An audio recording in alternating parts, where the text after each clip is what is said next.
नमस्कार, news point लेकर हाजिर हूं मैं राजीव। दोस्तों, नरेंद्र मोदी और उनकी सरकार आज एक बार फिर संविधान के सवाल पर इंडिया गठबंधन से हारते हुए दिखे। आज नेता प्रतिपक्ष राहुल गांधी ने संविधान पर चर्चा के तहत अपना भाषण दिया और इसमें उन्होंने मोदी सरकार को संविधान और मनुस्मृति दोनों दिखाते हुए पूछ लिया कि आप इनमें से किसे मानते हैं। संसद में मनुस्मृति को दिखाकर राहुल गांधी ने मोदी को एक बड़ी चुनौती दे दी है। वैसे आज संसद का दिन इसलिए खास महत्व का रहा क्योंकि शाम को ही सही लेकिन प्रधानमंत्री नरेंद्र मोदी आखिरकार सदन में उपस्थित हो गए। आज मोदी ने भी संविधान पर अपनी बात रखी है। अभी इस वक्त जब यह कार्यक्रम कर रहा हूं तो नरेंद्र मोदी अपनी बात रख रहे हैं। हमारे दूसरी स्ट्रीम पे आप उसको देख सकते हैं। खैर, अभी मैं चर्चा कर रहा था उसी सदन में यानी लोकसभा में मनुस्मृति दिखाकर राहुल गांधी ने पूछ लिया कि अगर आप संविधान बनाने वालों का आदर करते हो तो क्या आप सावरकर की मुखालफत करते हो? क्योंकि सावरकर संविधान को नहीं मानते थे, वो मनुस्मृति को मानते थे। राहुल के इस सवाल के लिए बीजेपी बिल्कुल तैयार नहीं थी। शायद बीजेपी बिल्कुल यहां पर तैयार थी ही नहीं और यहां वो कहीं ना कहीं परेशान दिखी। बीजेपी के नेता परेशान दिखे और अपनी कमजोरी छिपाने के लिए अब बीजेपी नेता याद दिला रहे हैं कि कांग्रेस के किस शासनकाल में सावरकर पर डाक टिकट निकली या किसने उनके लिए क्या कहा। हालांकि इतिहास को ढाल बनाकर बीजेपी मौजूदा सवालों से अपना बचाव नहीं कर पाएगी, जो वह हमेशा करने की कोशिश करती है, क्योंकि संसद में विपक्ष इस बार अपने सवालों को हर हाल में उठा रहा है और किसी भी तरह की मनमानी चलने नहीं दे रहा है। आइए सबसे पहले सुन लेते हैं राहुल गांधी को। उन्होंने इसी सदन में भाषण देते हुए, जो कागज देख रहे हैं आप, ये बताते हुए क्या कुछ कह रहे थे, जरा सुन लेते हैं। राहुल गांधी का भाषण छोटा था लेकिन दमदार भाषण था। बीजेपी चारों खाने चित नजर आई और उसके बाद नरेंद्र मोदी अभी हांफते हुए नजर आ रहे हैं। सीधा उनका जो घिसा पिटा भाषण होता है वो भाषण देते हुए नरेंद्र मोदी नजर आ रहे हैं, जिसमें सीधा प्रहार कांग्रेस पार्टी के ऊपर। सुनिए पहले राहुल गांधी को। And I want to start my speech by quoting what the supreme leader, not of the BJP,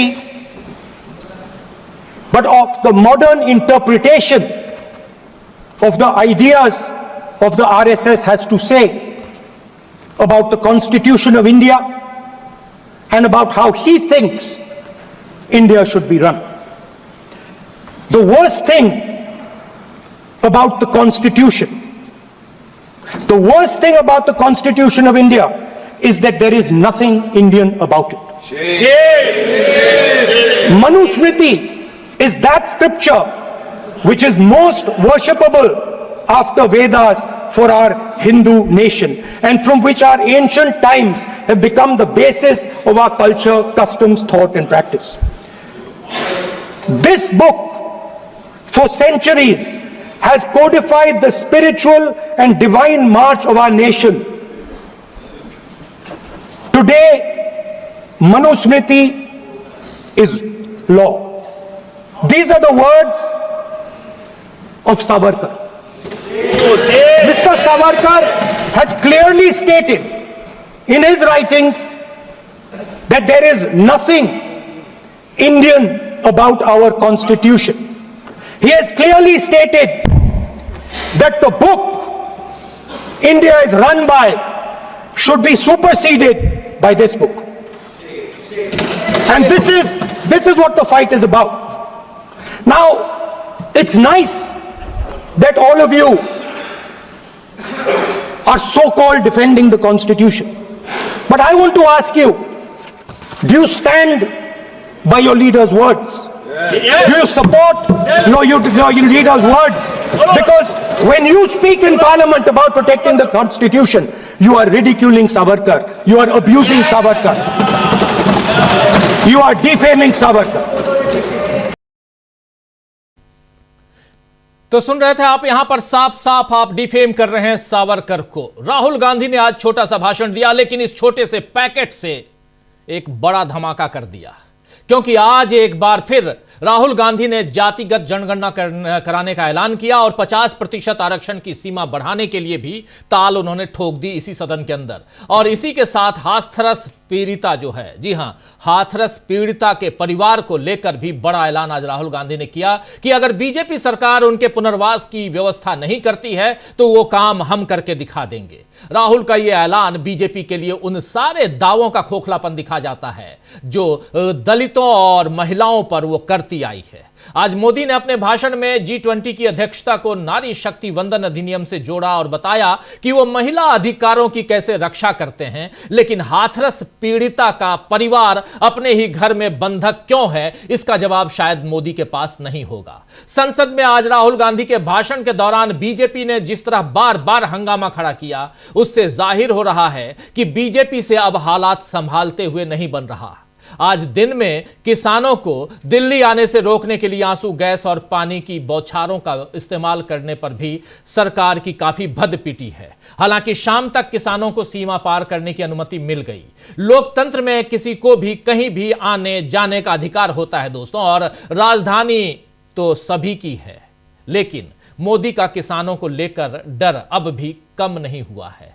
पिछले आंदोलन को तो तपस्या में कमी रह जाने की बात कहते हुए नरेंद्र मोदी ने किसी तरह खत्म करवाया था, आप याद कीजिए, जिसमें 700 से ज्यादा किसानों की जान चली गई थी। लेकिन किसान अब भी उन्हीं मांगों के साथ आंदोलन पर उतरे हुए हैं। तो देखना होगा कि इस बार एमएसपी समेत तमाम मांगों को सरकार मानती है या फिर से किसानों पर नए हमले के लिए वो तैयार होती है। कुल मिलाकर किसान और संविधान, जी हां, किसान और संविधान, ये दोनों शब्द आज दिन भर छाए रहे और इन दोनों पर ही मोदी सरकार फंस गई है। और कल संसद में संविधान पर चर्चा की शुरुआत हुई और इसी के साथ बीजेपी का नकाब भी उतर गया। देश के लोगों ने एक बार फिर देख लिया कि मोदी संविधान को माथे से लगाने का दिखावा तो करते हैं, लेकिन अपने शासन में संविधान को अमल में नहीं लाना चाहते। हालांकि इंडिया गठबंधन उन्हें संविधान के अनुसार शासन करने को मजबूर करेगा, यह अब साफ दिख रहा है, क्योंकि आज अखिलेश यादव ने भी कह दिया है कि हमने खोदने वाले, जी हां, हम खोदने वाले नहीं हैं बल्कि रास्ते खोजने वाले लोग हैं। आइए जरा अखिलेश यादव को सुनते हैं। तो आज प्रधानमंत्री जी आ रहे हैं, भंग कर दें, दोबारा चुनाव हो जाए पूरे देश का एक बार। अगर इतना ही जल्दी है वन नेशन वन इलेक्शन के लिए, तो ये समय, इससे अच्छा क्या समय मिलेगा कि जब हम संविधान पे चर्चा कर रहे हैं, बहस कर रहे हैं, तो आज ही अपनी भी सरकार और पूरे देश की सरकारें भंग कर दें, दोबारा चुनाव करा दें, अगर इतनी जल्दी है तो। और फिर हमने हाल तो वही देखा है ना, नारी बंधन, जो एक महिलाओं को सम्मान के लिए नारी बंधन, क्या आरक्षण हो गया महिलाओं का?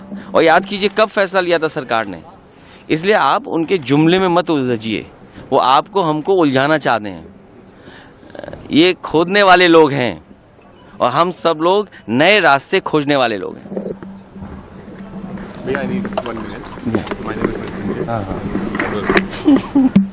अभी होगा। तो सुन रहे थे आप यहां अखिलेश यादव को मुसलमानों, दलितों, आदिवासियों, किसानों, महिलाओं, युवाओं, हर तबके के लिए किए गए जो वादों को जुमलों में बदलती मोदी सरकार अब पूरी तरह बेनकाब हो चुकी है। और इन सब के बीच एक तरफ नरेंद्र मोदी और दूसरी तरफ इस वक्त जरा फिर से आपको ले चलना चाहता हूं सीधे उधर सदन में जो चल रहा है। नरेंद्र मोदी क्या कह रहे हैं जरा सुन लेते हैं थोड़ी देर के लिए, और उसके बाद फिर राहुल गांधी ने जो बातें कही हैं उसमें से कुछ एक बातें और आप तक हम पहुंचाना चाहते हैं। उसके बाद चर्चा की शुरुआत करेंगे। सबसे पहले सदन के अंदर नरेंद्र मोदी लगातार 6 बजे से उन्होंने भाषण देना शुरू किया है। शुरुआत में थोड़ा संविधान की बात करते रहे, फिर 370 पे आ गए, उसके बाद इमरजेंसी पे आए और फिर कांग्रेस के इर्द गिर्द घूमते हुए नरेंद्र मोदी नजर आ रहे हैं। जरा सुन लीजिए। नरेंद्र मोदी के पास चलेंगे। नरेंद्र मोदी उधर सदन में क्या कुछ कह रहे हैं, लेकिन सबसे बड़ी बात यहां पर यही, आइए जरा सुनिए, पहले सुनिए। संवैधानिक दर्जा देने के लिए हमने संविधान संशोधन किया है, हमें गर्व है ये करने का। समाज के दबे कुचले लोगों को उनके साथ खड़े होना, ये हम अपना कर्तव्य मानते हैं, इसलिए संविधान संशोधन किया। आदरणीय सभापति जी, इस देश में एक बहुत बड़ा वर्ग था, वो किसी भी जाति में क्यों न जन्मा हो, लेकिन गरीबी के कारण अवसरों को वो पा नहीं सकता था, आगे बढ़ नहीं सकता था, और इसलिए उसने असंतोष की ज्वाला भड़क रही थी और सबकी मांग रहती थी, कोई निर्णय नहीं करता था। हमने संविधान संशोधन किया, सामान्य जन के गरीब परिवार के 10% आरक्षण का किया, और ये पहला आरक्षण का संशोधन था। देश में कोई विरोध का स्वर नहीं उठा, हर किसी ने प्यार से उसको स्वीकार किया। संसद ने भी सहमति के साथ पारित किया, क्योंकि समाज की एकता की उसमें ताकत पड़ी थी, संविधान की भावनाओं का भाव पड़ा था, सबने सहयोग किया था, तब जाकर के हुआ था। आदरणीय सभापति जी, जी हां, हमने भी संविधान में संशोधन किए हैं, लेकिन हमने संविधान में संशोधन किया महिलाओं को शक्ति देने के लिए। संसद और विधानसभा में, और संसद का पुराना भवन गवाह है, जब देश महिलाओं को आरक्षण देने के लिए आगे बढ़ रहा था, और तो सुन रहे थे आप, यहां नरेंद्र मोदी भाषण दे रहे हैं, और उनका भाषण और भाषण में कितनी सत्यता होती है, क्या कुछ होता है, यह सब आपको खुद सोचना है, आपको खुद समझना है, आपके विवेक पर छोड़ देता हूं। लेकिन सबसे बड़ी चीज कि यहां नरेंद्र मोदी अपने चिरपरिचित अंदाज में सीधे सीधे अपनी वाहवाही, अपनी पीठ थपथपाने की कोशिश में लगे हुए, और ऐसा कह रहे हैं कि हां, हमने भी संविधान संशोधन किया है, लेकिन महिलाओं के पक्ष में। अगर भाई साहब आपने संबोधन कर दिया, आपने संशोधन कर दिया है, तो लागू भी कर दीजिए। कल प्रियंका गांधी तो बोल रही थी कि 2034 तक इंतजार क्यों करना, कर दीजिए लागू अभी। प्रियंका गांधी का भाषण आपने सुना होगा, महिला संशोधन की जब बात कर रहे हैं, तो यहां महत्वपूर्ण है। लेकिन दूसरी तरफ राहुल गांधी लगातार, आज एक छोटा सा भाषण राहुल गांधी का, बहुत महत्वपूर्ण भाषण, और उस भाषण से राहुल गांधी ने बहुत कुछ यहां पर दिया है, बहुत कुछ राहुल गांधी ने यहां रखा है। आगे चलकर के राहुल गांधी के भाषण के कुछ और हिस्से को आप तक पहुंचाएंगे, लेकिन सीधे चलते हैं हमारे तमाम साथियों के बीच जो हमारे साथ जुड़े हुए हैं, पैनलिस्ट साथी, जरा उनको ले आइए स्क्रीन पर। और सबसे पहले शकील जी के पास ही चलना चाहूंगा। हमारे साथ देखिए 5 वरिष्ठ साथी जुड़े हुए हैं, हमारे साथ जुड़े हुए हैं समीरात्मज मिश्र जी, प्रेम कुमार जी, शकील अख्तर जी, प्रशांत टंडन जी और अमलेंदु उपाध्याय जी। आप सबका स्वागत इस्तकबाल है, स्वागत इस्तकबाल आप तमाम दोस्त साथी शुभचिंतक आप सबका जो अब तक जुड़ चुके हैं, जो जुड़ने वाले हैं इस कार्यक्रम में, उनका भी। शकील जी, उधर प्रधानमंत्री नरेंद्र मोदी भाषण दे रहे हैं, लेकिन राहुल गांधी के भाषण से क्या कुछ निकल के आया, क्या कुछ वहां चर्चा हो रही थी? राहुल गांधी एकलव्य की बात कर रहे थे, अंगूठा द्रोणाचार्य ने मांग लिया, लेकिन इसी अंगूठे को कैसे इस देश की सत्ता जो है, यानी सत्ता पक्ष के लोग और खासकर जो राज कर रहे हैं, वो इस अंगूठे को काट रहे हैं, काट कर बिठा दिया है, जिसमें युवाओं की बात कर रहे थे, खासकर दलितों, वंचितों, अल्पसंख्यकों, आदिवासियों, सबकी बात राहुल गांधी कर रहे थे। एक बात, दूसरी बात जो एक महत्वपूर्ण बात थी, दूसरी बात, मनुस्मृति को सीधे लाकर संविधान और मनुस्मृति को साथ साथ रखना, सावरकर पर एक बार फिर हमला बोलना, क्या कहता है, क्या कहलाता है, क्या इससे आगे कहां तक देखा जाए, किस दिशा में जाते हुए इस भाषण को आप देखते हैं, कैसे आप देश की सियासत को देखते हैं शकील अख्तर जी? लेकिन सबसे पहले आंखों देखी, क्या कुछ हुआ वहां पे?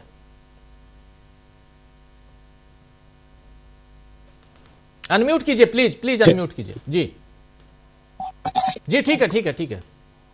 राहुल का एजेंडा आ रही है बस? जी आ रही है, आ रही है, आ रही है। जी जी बिल्कुल आ रही है। हाँ राजीव जी, देखिए आज राहुल का जो एजेंडा है वह पूरी तरह स्थापित हो गया। आज प्रधानमंत्री ने अभी जो आप दिखा रहे थे, जिस तरह सवर्ण आरक्षण की बात करी, वह सवर्ण आरक्षण सीधे सीधे दलित, पिछड़े, आदिवासी के आरक्षण की जो राहुल की मांग है, उसको बढ़ाने की मांग है, उसके खिलाफ उन्होंने खड़ा करने की कोशिश की है। राहुल ने आज जो कहा, एकलव्य की कहानी सुनाते हुए, कि उन्होंने एकलव्य से कहा, द्रोणाचार्य ने, कि ऊंचे जात के नहीं हो, और वही बात आज प्रधानमंत्री ने अभी साबित कर दी कि ऊंची जाति वाले को मैंने 10% आरक्षण दिया।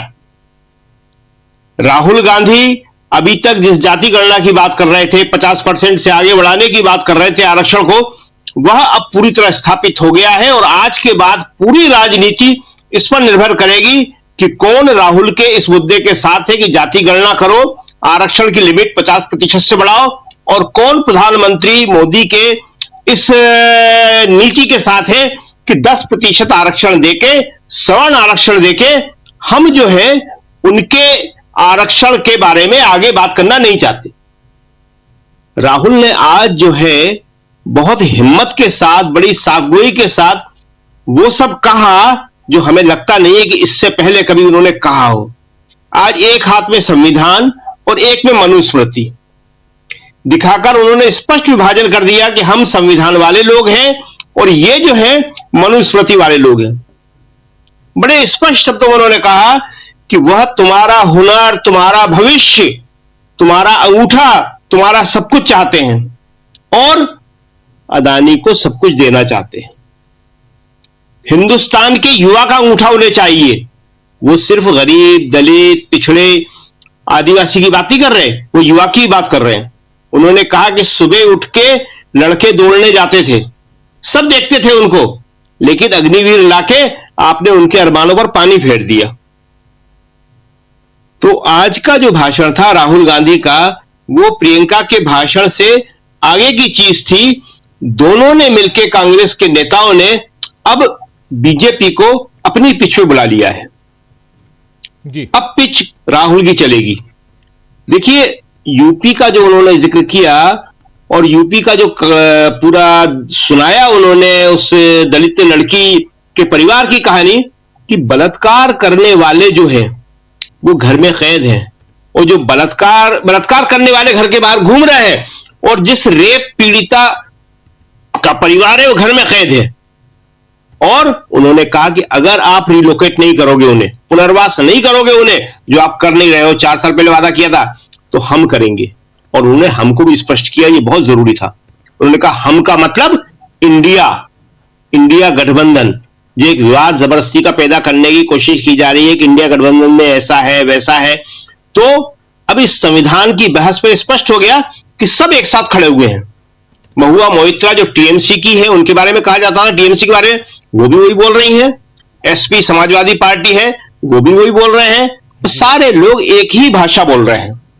तो आज जो है राहुल गांधी ने, आपने सही कहा कि भाषण छोटा था लेकिन उसके घाव बड़े गंभीर हैं। आज राहुल गांधी ने जिस तरह से अंगूठे की बात के जरिए अपनी बात कही है, एकलव्य के जरिए अपनी बात कही है, वो सीधे सीधे दलित, आदिवासी और पिछड़े को मैसेज है। अब ये काम दलित, आदिवासी, पिछड़े समाज का है कि वो इस मैसेज को समझे। राहुल ने बड़े स्पष्ट शब्दों में कहा, इससे ज्यादा स्पष्ट शब्दों में कोई कह नहीं सकता, और ये राहुल का बहुत बड़ा दांव है।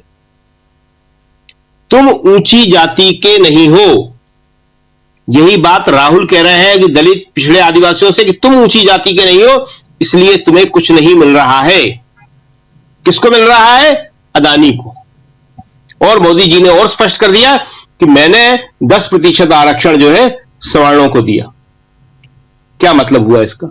जो आरक्षण का प्रावधान है, बहुत अंबेडकर की बातें करते हैं, डॉक्टर अंबेडकर की, आरक्षण जो है वो आर्थिक स्थिति के कारण नहीं दिया गया। स्पष्ट है, आर्थिक स्थिति से आरक्षण का कोई संबंध नहीं है। आरक्षण सामाजिक स्थिति की वजह से दिया गया कि सदियों से सामाजिक रूप से जो अत्याचार होते रहे, सामाजिक रूप से तुम बराबरी पे आ पाओ, और सामाजिक रूप से बराबरी पे आने के लिए आर्थिक उन्नति जरूरी है, यह आधार था। लेकिन नौकरियां खत्म कर दी आपने, आरक्षण भी खत्म कर दिया आपने। आज राहुल के भाषण में इसीलिए बहुत व्यवधान पैदा करने की कोशिश की गई। अनुराग ठाकुर, निशिकांत दुबे बहुत बोलते रहे, कांग्रेस को जो है उस भाषा का प्रयोग करना पड़ा जो कांग्रेस की भाषा नहीं है, कहीं बोलते नहीं है। कांग्रेस ने कहा कि नेता प्रतिपक्ष को अगर नहीं बोलने दोगे तो नेता सदन, जो प्रधानमंत्री खुद है, मोदी है, नेता सदन को भी हम नहीं बोलने देंगे। इस तरह की भाषा आमतौर पर कांग्रेस इस्तेमाल करती नहीं है, लेकिन उसको कहना पड़ा कि आप नेता प्रतिपक्ष के भाषण में जबरदस्ती व्यवधान पैदा कर रहे हो।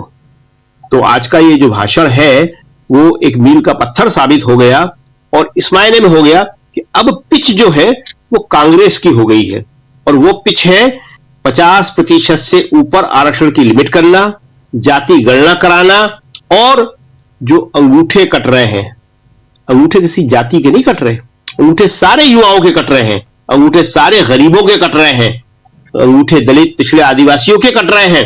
तो ये जो अंगूठे तुम काट रहे हो, वो अंगूठे काटने को हम बर्दाश्त नहीं करेंगे और इसके खिलाफ राहुल गांधी और इंडिया गठबंधन लड़ाई लड़ेगा।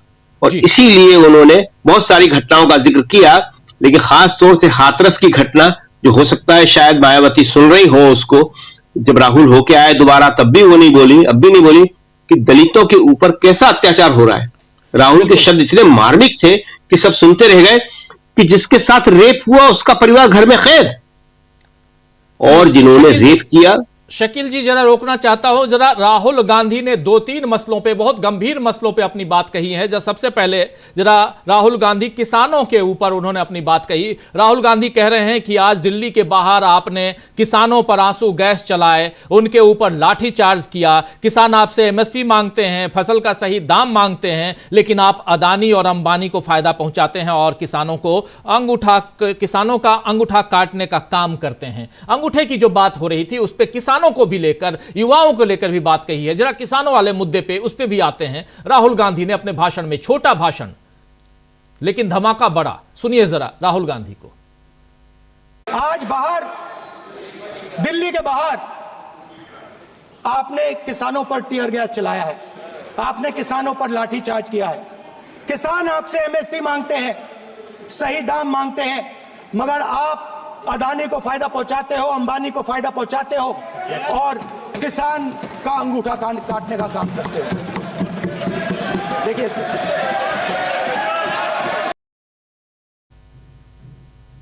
तो सुन रहे थे, किसान का अंगूठा काटने का काम करते हो, अंगूठे को करके दबाकर राहुल गांधी यहां अपनी बात रख रहे थे। लेकिन बहुत महत्वपूर्ण बात, अदानी अंबानी का जिक्र कर रहे थे राहुल गांधी। दूसरी तरफ इंडिया गठबंधन की जो विचारधारा है वो देश में संविधान लेकर आई है और हम सब मिलकर संविधान की रक्षा करेंगे। जो अभी शकील जी आप कह रहे थे, इंडिया गठबंधन का नाम लेते हुए इंडिया करके दिखाएगा और बार बार इंडिया का जिक्र करते हुए संविधान को भी इंडिया के साथ जोड़ते हुए, या कहें तो इंडिया को संविधान के साथ जोड़ते हुए अपनी बात रखते हुए राहुल गांधी। जरा उस बाइट को भी सुनते हैं और फिर सीधे थोड़े से एक छोटा कमेंट शकील जी आपके पास, फिर प्रेम कुमार जी के पास आता हूं और आगे चर्चा बढ़ाएंगे। जरा इस बाइट को भी ले आइए जहां इंडिया और संविधान की बात कर रहे हैं राहुल गांधी। हमारी जो विचारधारा है, इंडिया गठबंधन की विचारधारा है, वो देश में कॉन्स्टिट्यूशन लाई है। हम सब मिलकर कॉन्स्टिट्यूशन की रक्षा करते हैं। अंबेडकर जी ने कहा था, if there is political equality but no social and economic equality, political equality will be destroyed. ये अंबेडकर जी के शब्द हैं और आज ये बात सबके सामने है। पॉलिटिकल इक्वालिटी जो थी वो खत्म हो गई है, हिंदुस्तान के सारे इंस्टीट्यूशंस कैप्चर कर लिए गए हैं, सोशल इक्वालिटी नहीं रही, फाइनेंशियल इकोनॉमिक इक्वालिटी नहीं रही। इसीलिए हमारा अगला कदम जाति जनगणना होगा।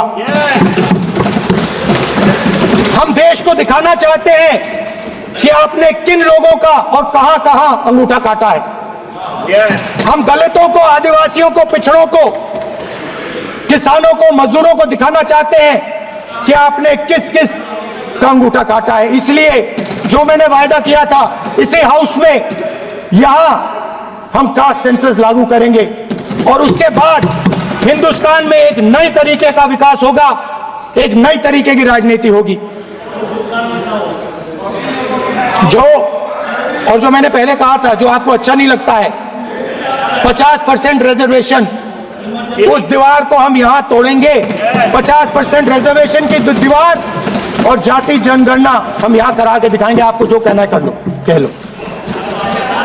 Speaker sir.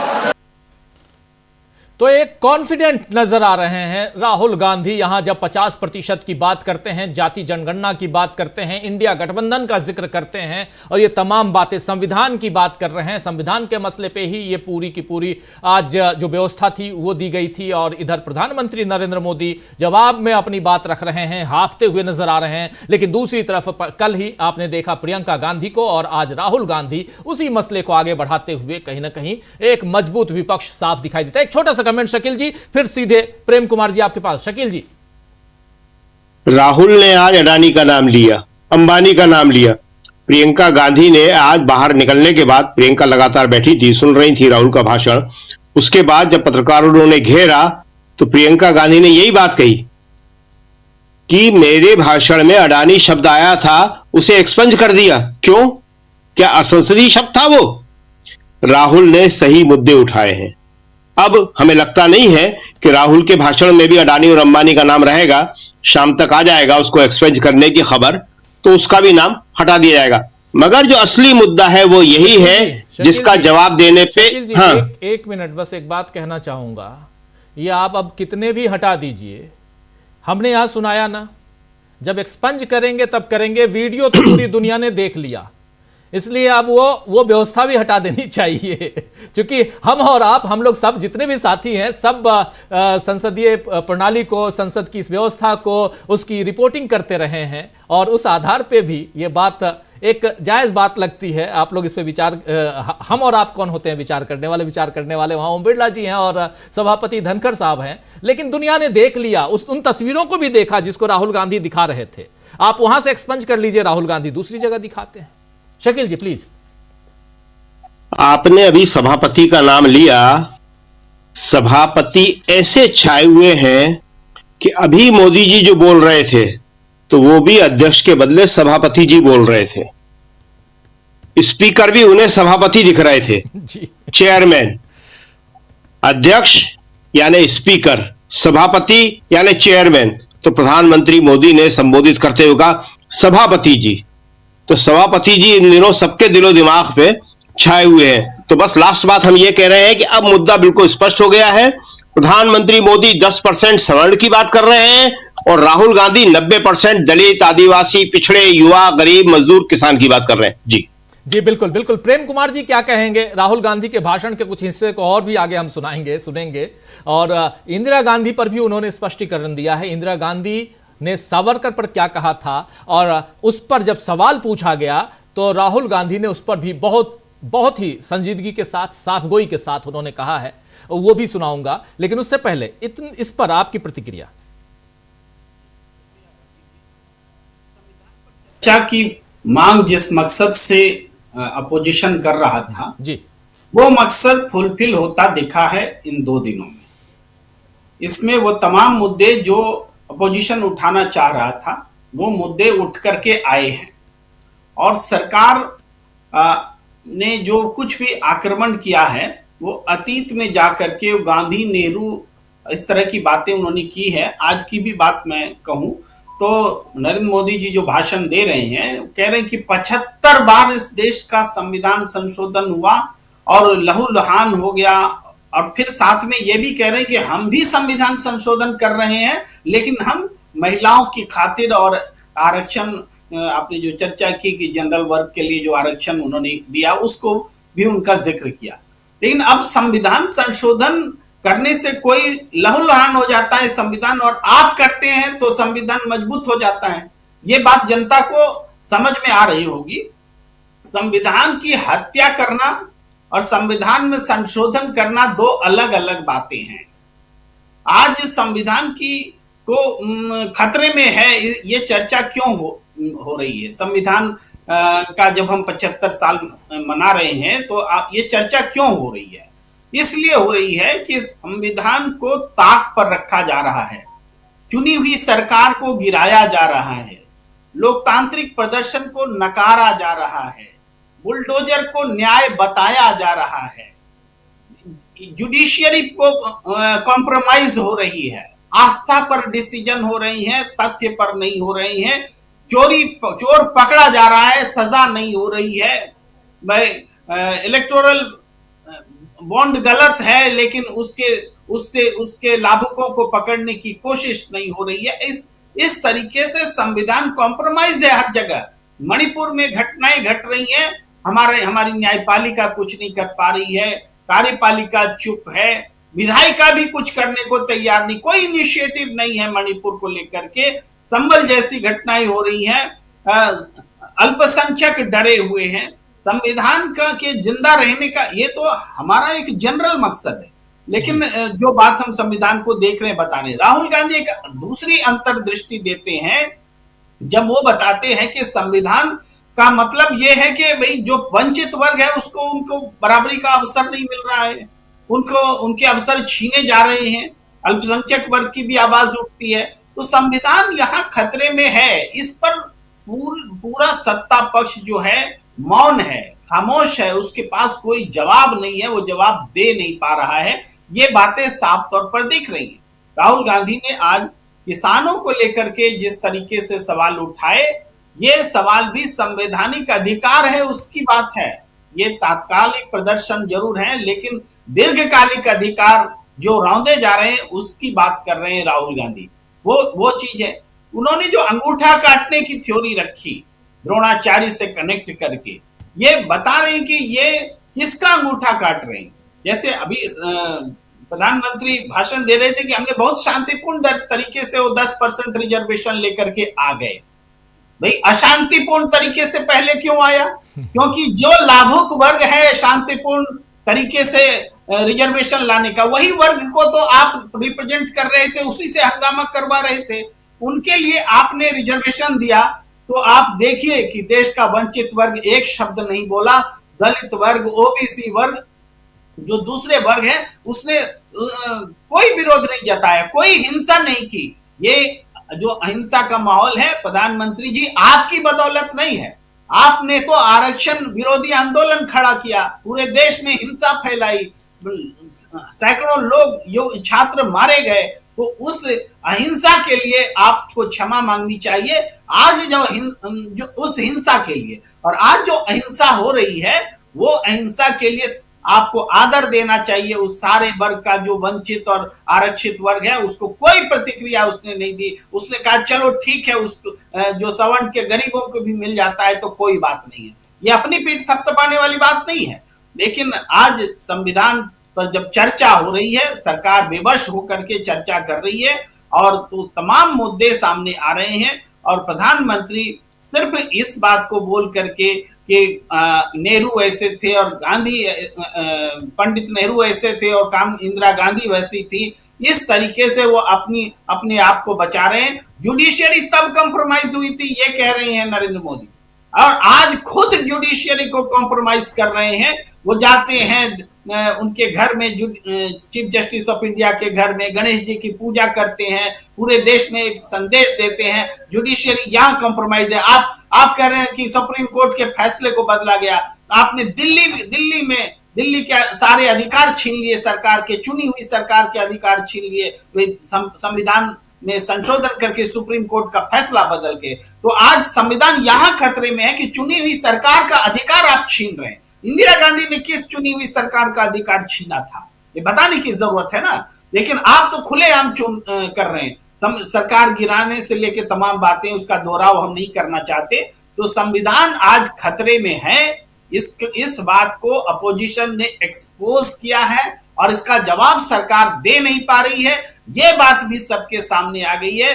कोई जवाब प्रधानमंत्री और उनकी टीम के पास नहीं है, सिवाय इसके कि कांग्रेस को कोसा जाए। 75 साल का गौरव तो कहते हैं कि हमें अपने संविधान पर गर्व है, 75 साल में जो उसकी तरक्की हुई है। तो 75 साल में आपका कितना साल है? यही 10-11 साल है, बीच का वाजपेयी जी का काल है, जिसको आप मानते भी नहीं, गिनाते भी नहीं है।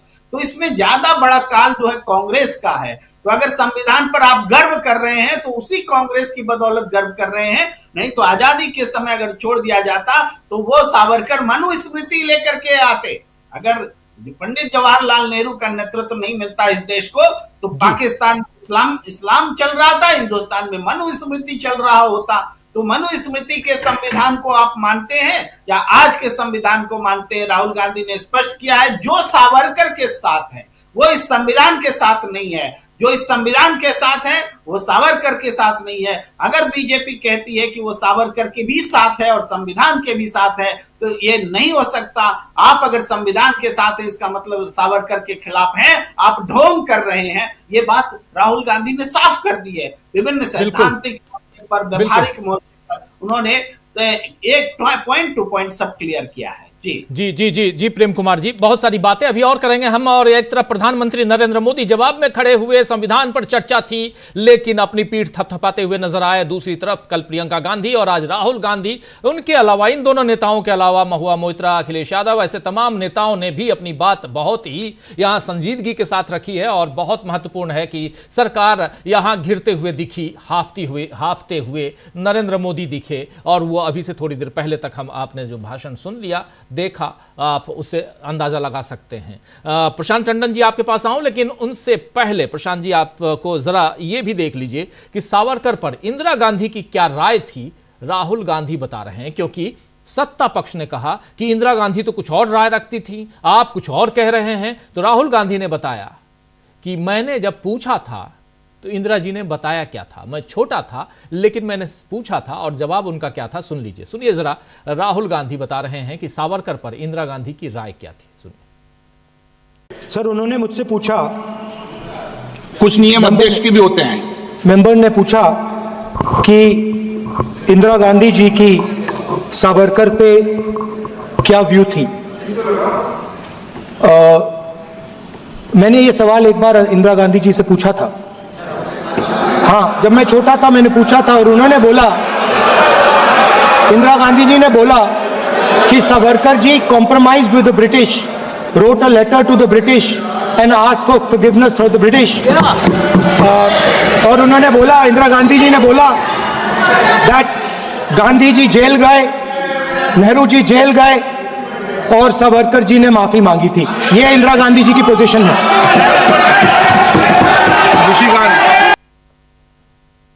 सावरकर जी के बारे में इंदिरा जी की जो राय थी वो यहां रख रहे थे राहुल गांधी। गांधी जी जेल गए, नेहरू जी जेल गए, सावरकर जी ने माफी मांग ली। इंदिरा गांधी ने मुझे बताया कि सावरकर ने अंग्रेजों से समझौता कर लिया, सावरकर ने अंग्रेजों को चिट्ठी लिखकर माफी मांगी।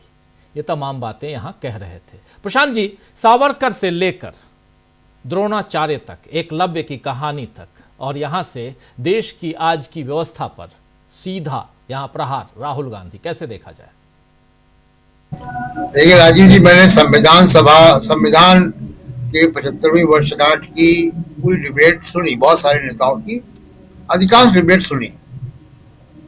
जो लबो-लबाब इसमें निकल रहा है, बीजेपी के लोगों की भी सुनी, किरण रिजिजू की सुनी, रविशंकर प्रसाद की सुनी और राजनाथ सिंह के का ओपनिंग वक्तव्य सुना।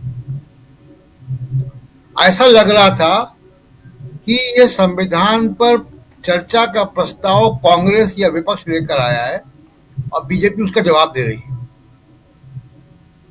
पूरी तरीके से सभी जितने वक्ता थे इनके डिफेंसिव थे कि पता नहीं ये क्या बात हो रही है, क्यों हमको घेरा जा रहा है संविधान पे।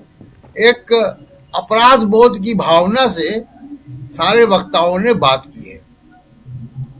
मोदी साहब के भाषण की 2-3 खास बातें हैं। राहुल गांधी के भाषण पे आऊंगा, लेकिन मोदी साहब के भाषण की भी चर्चा कर ली है। प्रधानमंत्री जवाब दे रहे हैं।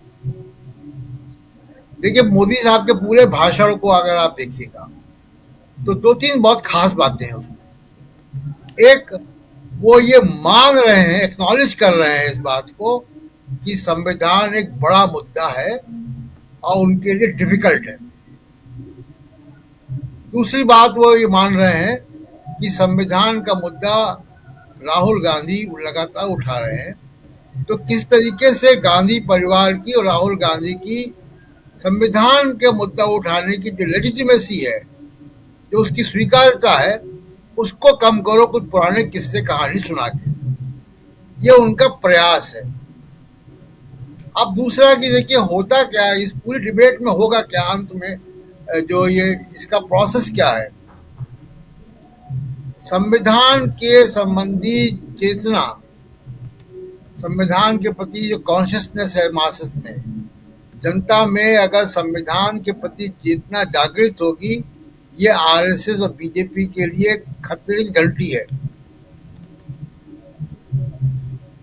इसलिए वो राहुल गांधी जो बात कह रहे हैं वही बात है कि बेसिकली बीजेपी की जो राजनीति है, भाषण कुछ और है, लेकिन मूल जो राजनीति है वो मनुवाद की है, वो सामाजिक स्थायित्व की है।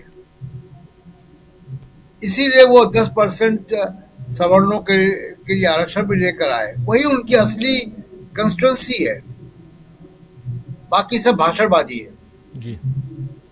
उस भाषणबाजी को जस्टिफाई करने के लिए आज मोदी साहब ने पूरा एक कहानी किस्से पिछली सरकारों के नेहरू से लेके राहुल गांधी तक आए, वो सारे प्रधानमंत्रियों को उन्होंने लिया। कोशिश यही है कि राहुल गांधी की जो स्वीकार्यता है जनता के बीच में संविधान को लेकर वो कम हो। उसमें कितना कामयाब होंगे नहीं होंगे वो तो आगे का वक्त बताएगा।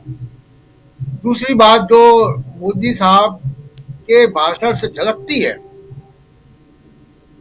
वो ये है कि कास्ट सेंसस वो नहीं कराना चाहते।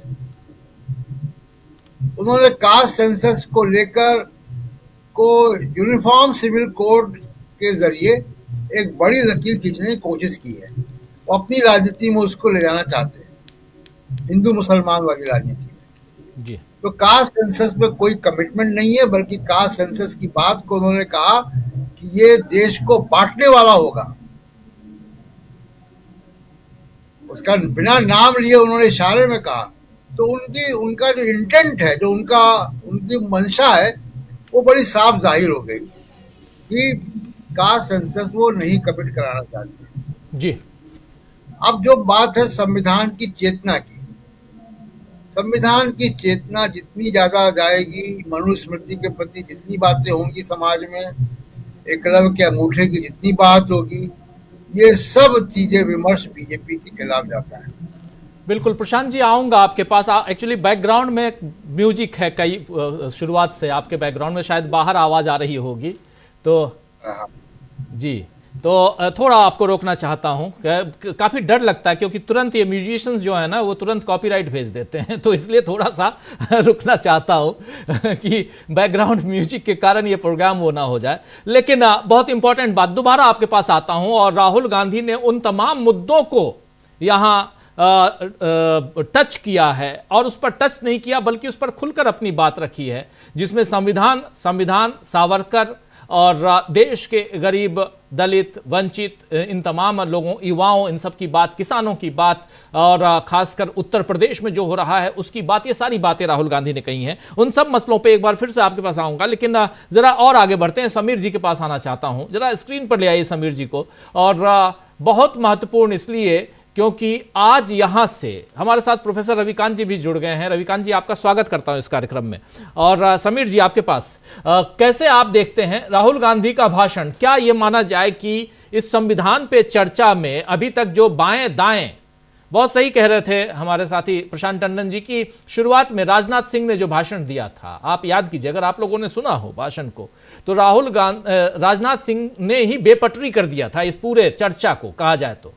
इसलिए क्योंकि वो संविधान से बाहर निकलकर सीधे कांग्रेस को घेरने के चक्कर में ऐसे फंसे कि उसके बाद से ये लड़खड़ाती सरकार दिखाई दे रही है, जिसको संविधान पर एक 75 साल पूरे हुए हैं। एक गहन चिंतन करना चाहिए था, कहां गलतियां हुई हैं और कहां सही सुधारने की गुंजाइश है, इसकी बात न करके सीधे एक दूसरे के ऊपर उंगली। और जब सत्ता पक्ष की तरफ उंगली उठती है तो बहुत दूर तक आवाज जाती है, ये आप सब जानते हैं। सत्ता पक्ष में कोई भी रहे, चाहे कांग्रेस रहे या भाजपा रहे, पिछले 11 साल से भाजपा, इसलिए बात भाजपा की होती है, एनडीए की होती है।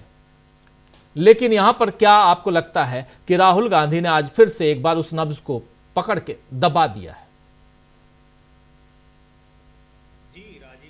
बिल्कुल आप सही कह रहे हैं। और एक राजनाथ सिंह ने ओपनिंग भाषण दिया, बिल्कुल आपने कहा कि वो एकदम डिरेल कर दिए कुछ चीजें उसके पहले। उसके बाद महुआ मोइत्रा का भाषण रहा, तो प्रधानमंत्री जी ने जो बोला तो उसकी पूरी तस्वीर जो है वो विपक्ष ने पहले ही बता दी। यानी एक तरह से कह सकते हैं कि उनका जो भी भाषण होगा उसको लीक कर दिया। और उन्होंने नहीं, उसके पहले जब ये चर्चा शुरू होनी थी उसके पहले ही प्रोफेसर राम गोपाल यादव ने पार्लियामेंट में ही बाहर पत्रकारों से बातचीत में कहा था कि प्रधानमंत्री केवल और भारतीय जनता पार्टी के दूसरे नेता भी ये इमरजेंसी की ही बात करेंगे, लेकिन हम लोग चाहते हैं कि इस समय संविधान में क्या हो रहा है, संविधान की दशा और दिशा क्या है, हमें इस पर चर्चा करनी है। तो आखिर में हम लोगों ने देखा ही, बीजेपी के जिन नेताओं ने भी बोला हो, चाहे राजनाथ सिंह जी ने बोला हो या फिर अभी प्रधानमंत्री जी खुद बोल रहे थे, तो देखा ही हमने कि वो क्या बात कर रहे हैं और किस मुद्दे पर कर रहे हैं। और एक बात और, राहुल गांधी के भाषण के ठीक बाद राहुल गांधी ने जिन तमाम मुद्दों को उठाया, तो ये तो हम कह ही सकते हैं कि आज मौजूदा समय में संविधान को लेकर जो आशंकाएं जताई जा रही हैं, क्यों जताई जा रही हैं, कहां है, कौन से बिंदु है जिनको लेकर आशंकाएं हैं, उन सब का सिलसिलेवार तरीके से एक उदाहरण के जरिए राहुल गांधी ने बहुत सारी बातें रख दी। वो द्रोणाचार्य और एकलव्य के उदाहरण से सारी चीजें कर दिया कि युवा भी कहां जा रहा है, दलित कहां जा रहा है, पिछड़ा कहां जा रहा है, बहुत सारी चीजें। लेकिन आप ये देखिए कि गंभीरता इस संविधान के मुद्दे पर चर्चा की, ये अलग बात है कि उसकी मांग की थी विपक्ष ने, लेकिन सत्ता पक्ष भी सहमत हुआ, तभी चर्चा कराने की मांग स्वीकार की गई। लेकिन उसमें उसकी गंभीरता आप देख लीजिए कि राहुल गांधी के भाषण के तुरंत बाद अनुराग ठाकुर उठते हैं और वो पूछते हैं कि आप लोग ये बताइए कि संविधान में पेज कितने हैं। मंत्री रह चुके हैं, ये अलग बात है कि उनकी मंत्री की क्या योग्यता है, इसको हम लोगों ने दिल्ली में देखा है, कुछ भाषणों में उनके बहुत सारे बयान आते रहे हैं, नारे लगाने में बहुत तेज हैं वो, लेकिन मिनिस्टर रहे, केंद्रीय मंत्री रहे हैं, सूचना प्रसारण मंत्री रहे हैं, बड़े बड़े विभाग उनके पास रहे हैं। उनको संविधान में इस बात की चिंता है कि विपक्ष के सदस्यों को यह पता है कि नहीं पता है कि संविधान में पेज कितने हैं। उससे आप गंभीरता समझ सकते हैं कि संविधान को लेकर और उस पर चर्चा को लेकर कितने गंभीर है। दूसरी बात, समीर जी ये बहुत मजेदार आपने, और उस समय उन्होंने पूछा था, मेरे पास देखिए एक ये संविधान है, संविधान और एक ये संविधान है, दोनों के पेज बताता हूं। इस संविधान, इसको दिखा रहे थे, ये राहुल गांधी भी दिखाते हैं, और इसी संविधान को उन्होंने भी दिखाया था, अनुराग ठाकुर ने भी। इसमें टोटल 572 पेज हैं, टोटल 572 पेज हैं। और ये जो दूसरा संविधान मैं दिखा रहा हूं इंग्लिश में, इस संविधान में 266 पेज हैं, 260, मतलब आधा है। लेकिन ऐसा नहीं है कि इसमें संविधान के अनुच्छेद भी आधे कर दिए गए हों। एक संविधान है जिसमें हजार पेज हैं। भाई आप फॉन्ट बढ़ा लीजिए। अब उसमें आप पूछेंगे, आप कम से कम इतना पूछते कि संविधान में अनुच्छेद कितने हैं, आर्टिकल कितने हैं, और उन्हीं से ये पूछा जाए कि जिस 370 की बात करते हैं उसको आप धारा क्यों कहते हैं, आप आर्टिकल क्यों नहीं कहते हैं। जरा उनसे ये पूछ लीजिए कि धारा 370 कहते हैं, आप गलत कहते हैं। वो धारा 370 नहीं, वो अनुच्छेद 370 है, आर्टिकल 370 है। उनको ये पता होना चाहिए कि संविधान में जितने भी जो प्रावधान हैं वो आर्टिकल्स में हैं, अनुच्छेदों में हैं, वो धाराओं में नहीं है। धारा जो है वो आईपीसी पेनल कोड में है। ये बात उनको बताना होगा। लेकिन यही है ना कि उंगलियां अगर आप हम पे उठाओगे एक, तो 3 उंगलियां आपकी तरफ भी दिखाई देती हैं जो उठती हैं। खैर, ये कहना यहां जरूरी इसलिए था क्योंकि आप पेज पूछ रहे थे अनुराग ठाकुर जी। जी समीर जी।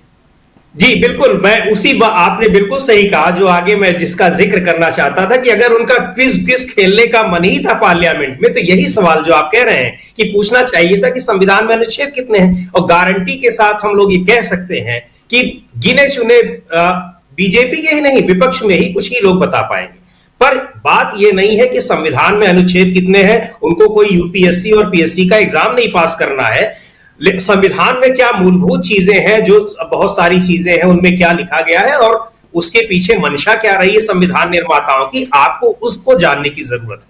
Being a member of parliament, और वहां पर मिनिस्टर है चाहे आप सदस्य हैं। और दूसरी बात, प्रधानमंत्री जी जो ये कह रहे हैं, अभी उसका उल्लेख प्रेम कुमार जी भी कर रहे थे कि इतने संशोधन कर दिए कांग्रेस पार्टी ने या उनकी सरकारों ने, और उसका संविधान संशोधन का खून लग गया, खून और ये सारी चीजों से पता नहीं कितना प्रेम है कि खून लग जाना, हत्या कर देना और ये कर देना। और ये पता होना चाहिए, खुद वो भी संविधान में संशोधन कर रहे हैं और संविधान निर्माताओं ने संविधान संशोधन किसमें किया जाता है? खुद संविधान में लिखी हुई चीजों में देश काल और परिस्थितियों के मुताबिक जब जरूरत पड़ेगी तो हम उसमें संशोधन कर सकते हैं। इसीलिए भारत का संविधान इतना लचीला है, उसको रिजिड नहीं बनाया गया है कि वो ब्रह्मा की लकीर नहीं है कि जो लिख दिया गया उसमें कभी परिवर्तन नहीं हो सकता है, सिवाय जो उसके बेसिक फीचर्स होते हैं। तो ये खुद उसके लिए एक आर्टिकल अलग से रखा गया है 368 जो संविधान संशोधन की प्रक्रिया ही बताता है। तो उसका खून लग जाना नहीं होता है, वो देश काल परिस्थितियों के हिसाब से, और वो प्रक्रिया इतनी आसान नहीं है। जनता के द्वारा चुने हुए लोग 2/3 बहुमत से जब उस पर आते हैं वही इसको कर सकते हैं, उनकी सरकार कर भी नहीं सकती है आज जिस सरकार को वो लीड कर रहे हैं। तो संविधान संशोधन की व्यवस्था दी गई है पार्लियामेंट कॉन्स्टिट्यूशन में, और उसको इतना आसान भी नहीं बनाया गया है कि हर कोई सरकार आए और कर ले, उसके लिए जनता का एक बड़ा समर्थन चाहिए होता है। और दूसरी बात ये कि इन सारी चीजों को संविधान में केवल अपने संविधान को संशोधन करने की, न्यायपालिका अपने फैसलों में संशोधन कर सकती है, बदल कर सकती है। और ये जो चीजें हैं जिसमें न्यायपालिका अपने ही आदेशों को, अपने ही फैसलों को बदल सकती है, प्रोविजन दिया गया है। डॉक्टर BR आंबेडकर ने इस आर्टिकल 32 को, जिसको न्यायिक पुनरावलोकन कहते हैं, जुडिशियल रिव्यू, उसको संविधान की आत्मा कहा है। तो जिन चीजों को संविधान निर्माता उसको संविधान की आत्मा बता रहे हैं, उसका इस्तेमाल करने को खून लग जाना अगर कह रहे हैं, तो संविधान को लेकर कितनी गंभीरता है, कितनी गहरी सोच है, ये अपने आप स्पष्ट हो जाती है। और वो सारी चीजें दिखाई पड़ी हैं। तो ये कहने का मतलब मेरा यही है कि मजबूरी में संविधान पर चर्चा करने को विवश तो हुए, लेकिन संविधान पर चर्चा को लेकर पूरी पोल पट्टी भी खुल गई कि संविधान को लेकर आपके अंदर कितनी उसके प्रति आस्था है, कितना उसके प्रति आपका जो आपके भाव है, वो सारी चीजें दिखाई पड़ गई हैं। और वही महुआ वो ये प्रियंका गांधी की वो बात भी याद आती है, जैसे बार बार इमरजेंसी का मुझे वो जवाब बड़ा अच्छा लगा कि इमरजेंसी लगाई तो थी, ये भी एक देख लीजिए कि वो संविधान की ही चीज है। अगर इमरजेंसी लगी भी तो संविधान के प्रावधानों के अनुसार ही लगी, लेकिन इमरजेंसी को लगाने का जो नुकसान और फायदा हुआ तुरंत महसूस भी हुआ इंदिरा गांधी को, और बाद में कांग्रेस पार्टी को भी, जिसके लिए वो माफी मांगी। वो बात प्रियंका गांधी ने कहा भी कि आप उसी से सीख लीजिए, इमरजेंसी से ही। तो ये सारी चीजें हैं, तो वो दिखाता है कि आप कुछ भी वो गलत हुआ या सही हुआ, संविधान के प्रावधानों के अनुसार हुआ। संविधान ने आपको सब चीज की छूट दे रखी है, ताकत दे रखी है, लेकिन ये भी दे रखा है कि उसके लिए आपको जनता का कितना बड़ा समर्थन मिलना चाहिए। तो चर्चा जहां होनी चाहिए थी वहां नहीं, लेकिन जो विपक्ष की आशंका थी कि इनके दिमाग में 75 की इमरजेंसी के अलावा और कुछ है नहीं। संविधान में जितने संशोधन प्रधानमंत्री जी ने नंबर लेकर गिनाए, उनको यह भी बता देना चाहिए था कि ये कौन कौन से संशोधन हैं और इनके तहत क्या किया गया है। राइट टू इंफॉर्मेशन को भी लाया गया है उन्हीं संशोधनों में से एक में, राइट टू एजुकेशन को भी लाया गया है, बहुत सारी चीजें लाई गई हैं। उनका इस्तेमाल आज कहां हो रहा है वो भी दिखा रहा है कि संविधान आज किधर चला गया है। राइट टू इंफॉर्मेशन, जिसको एक कहा गया कि कितना बड़ा ये कानून बन गया है, आज वो कानून कहां दिखाई पड़ रहा है, वो भी अपने आप में जिस तरह से दूसरी संवैधानिक संस्थाएं इस समय दिखाई पड़ रही हैं, उसी में वो भी चला गया है, वो कानून भी चला गया है। तो बिल जहां चर्चा होनी चाहिए थी, डिरेल करने की कोशिश शुरू से ही हो गई, लेकिन बहुत कुछ तो डिरेल नहीं होने पाया। ये जरूर साफ हो गया कि संविधान को लेकर कौन क्या कैसे उसको देख रहा है, ये चीज स्पष्ट हो गई।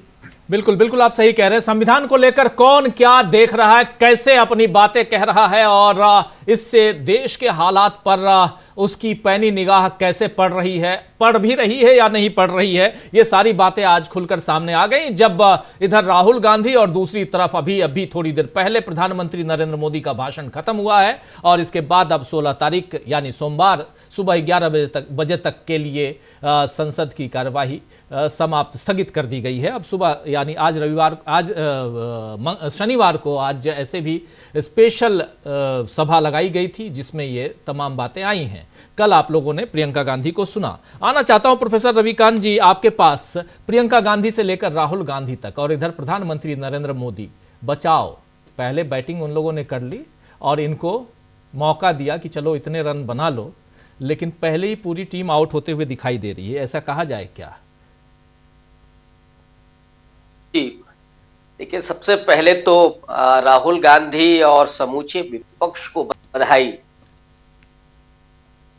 संविधान के 75वें साल में आरएसएस के 100 साल में गिफ्ट करना चाहते थे संविधान को खत्म करके, वो आज संविधान के सामने नतमस्तक भी है और उस पर बहस भी करने के लिए मजबूर है।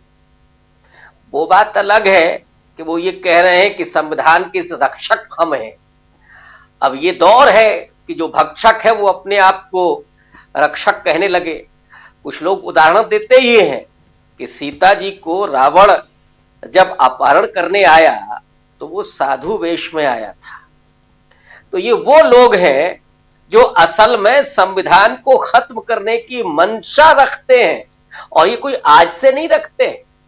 राहुल गांधी ने जिस बात को आज पार्लियामेंट के भीतर कहा कि सावरकर से लेकर के और आरएसएस के लोगों तक जो भारत के संविधान को कभी पसंद नहीं करते थे, जिनके दिलों में मनुस्मृति हुआ करती थी, आज राहुल गांधी ने दोनों रख दी आप सामने उनके कि एक ये मनुस्मृति है जिसे सावरकर कह रहे थे कि वेदों के बाद हिंदुओं का सबसे पवित्र ग्रंथ है, वो हिंदुओं की आचार संहिता है और इसी के आधार पर देश चलेगा।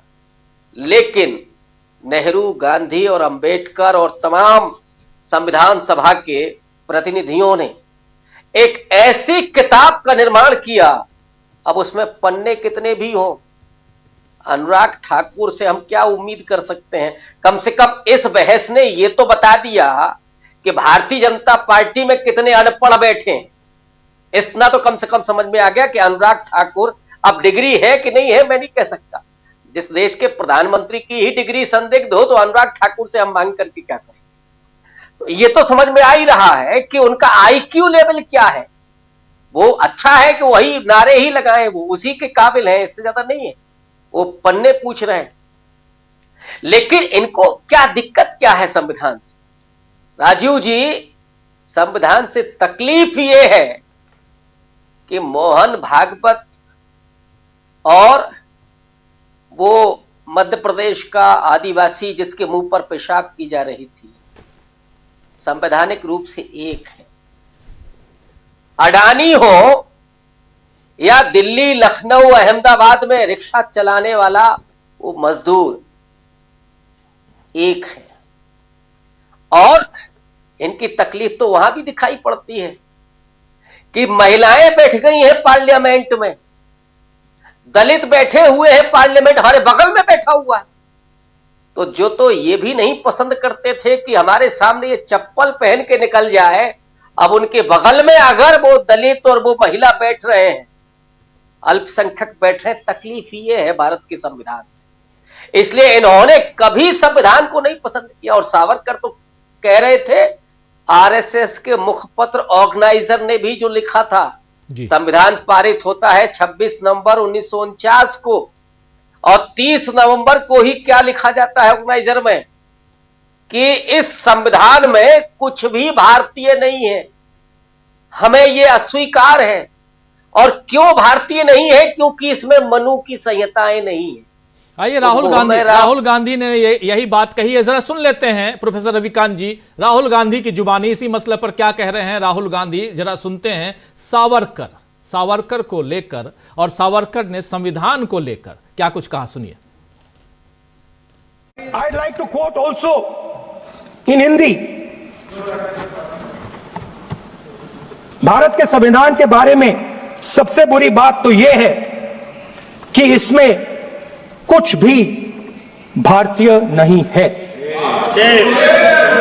भारत के संविधान के बारे में सबसे बुरी बात तो यह है कि इसमें कुछ भी भारतीय नहीं है। यह आपके नेता ने कहा था, जिसकी आप पूजा करते हैं।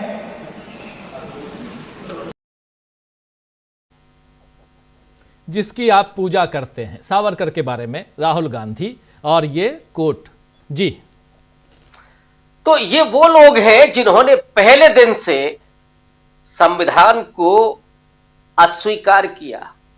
लेकिन हुआ ये कि लोकसभा चुनाव के पहले मुनादी कर रहे हैं। दरअसल 100वां साल आरएसएस का, तो गिफ्ट देना था अपने गुरु जी को।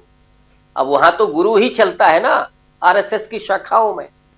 गिफ्ट क्या देना था? अभी जो तमाम बाबा चिल्ला रहे हैं हिंदू राष्ट्र बनाना है, ये सब संविधान द्रोही है। मोदी जी असल में अगर संविधान की रक्षा करना चाहते हैं तो इन बाबाओं को जेल भेजें, पहले तो इन पर ये पीए की धारा लगाए। देशद्रोही है ये सब जो बोल रहे हैं। क्योंकि अगर आज कोई सिख कह दे कि हम खालिस्तान बनाना चाहते हैं, आज कोई दलित कह दे कि हम दलितिस्तान बनाना चाहते हैं, आज कोई मुसलमान कहते हैं कि हम इस्लाम के आधार प्रदेश बनाना चाहते हैं, तो उसके साथ क्या होगा? लेकिन यहां तो चल रहा है। तो असल में मोदी जी तो चाहते थे कि ये हिंदू राष्ट्र बन जाए, 400 पार संविधान बदलेंगे। लेकिन लोगों ने जो तमाचा लगाया है ना, और राहुल गांधी जो संविधान को हाथ में लेकर के चल रहे थे, जो अपील राहुल गांधी ने की, जो प्रतिबद्धता अपनी दिखाई, ईडी, सीबीआई, चुनाव आयोग और मीडिया के होते हुए, ये सारे आनुषंगिक संगठन है आज की तारीख में बीजेपी के, तब 240 पहुंचे।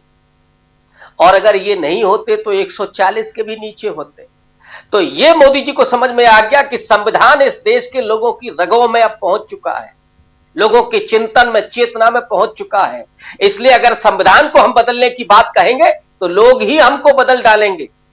इसलिए दूसरा रास्ता क्या है?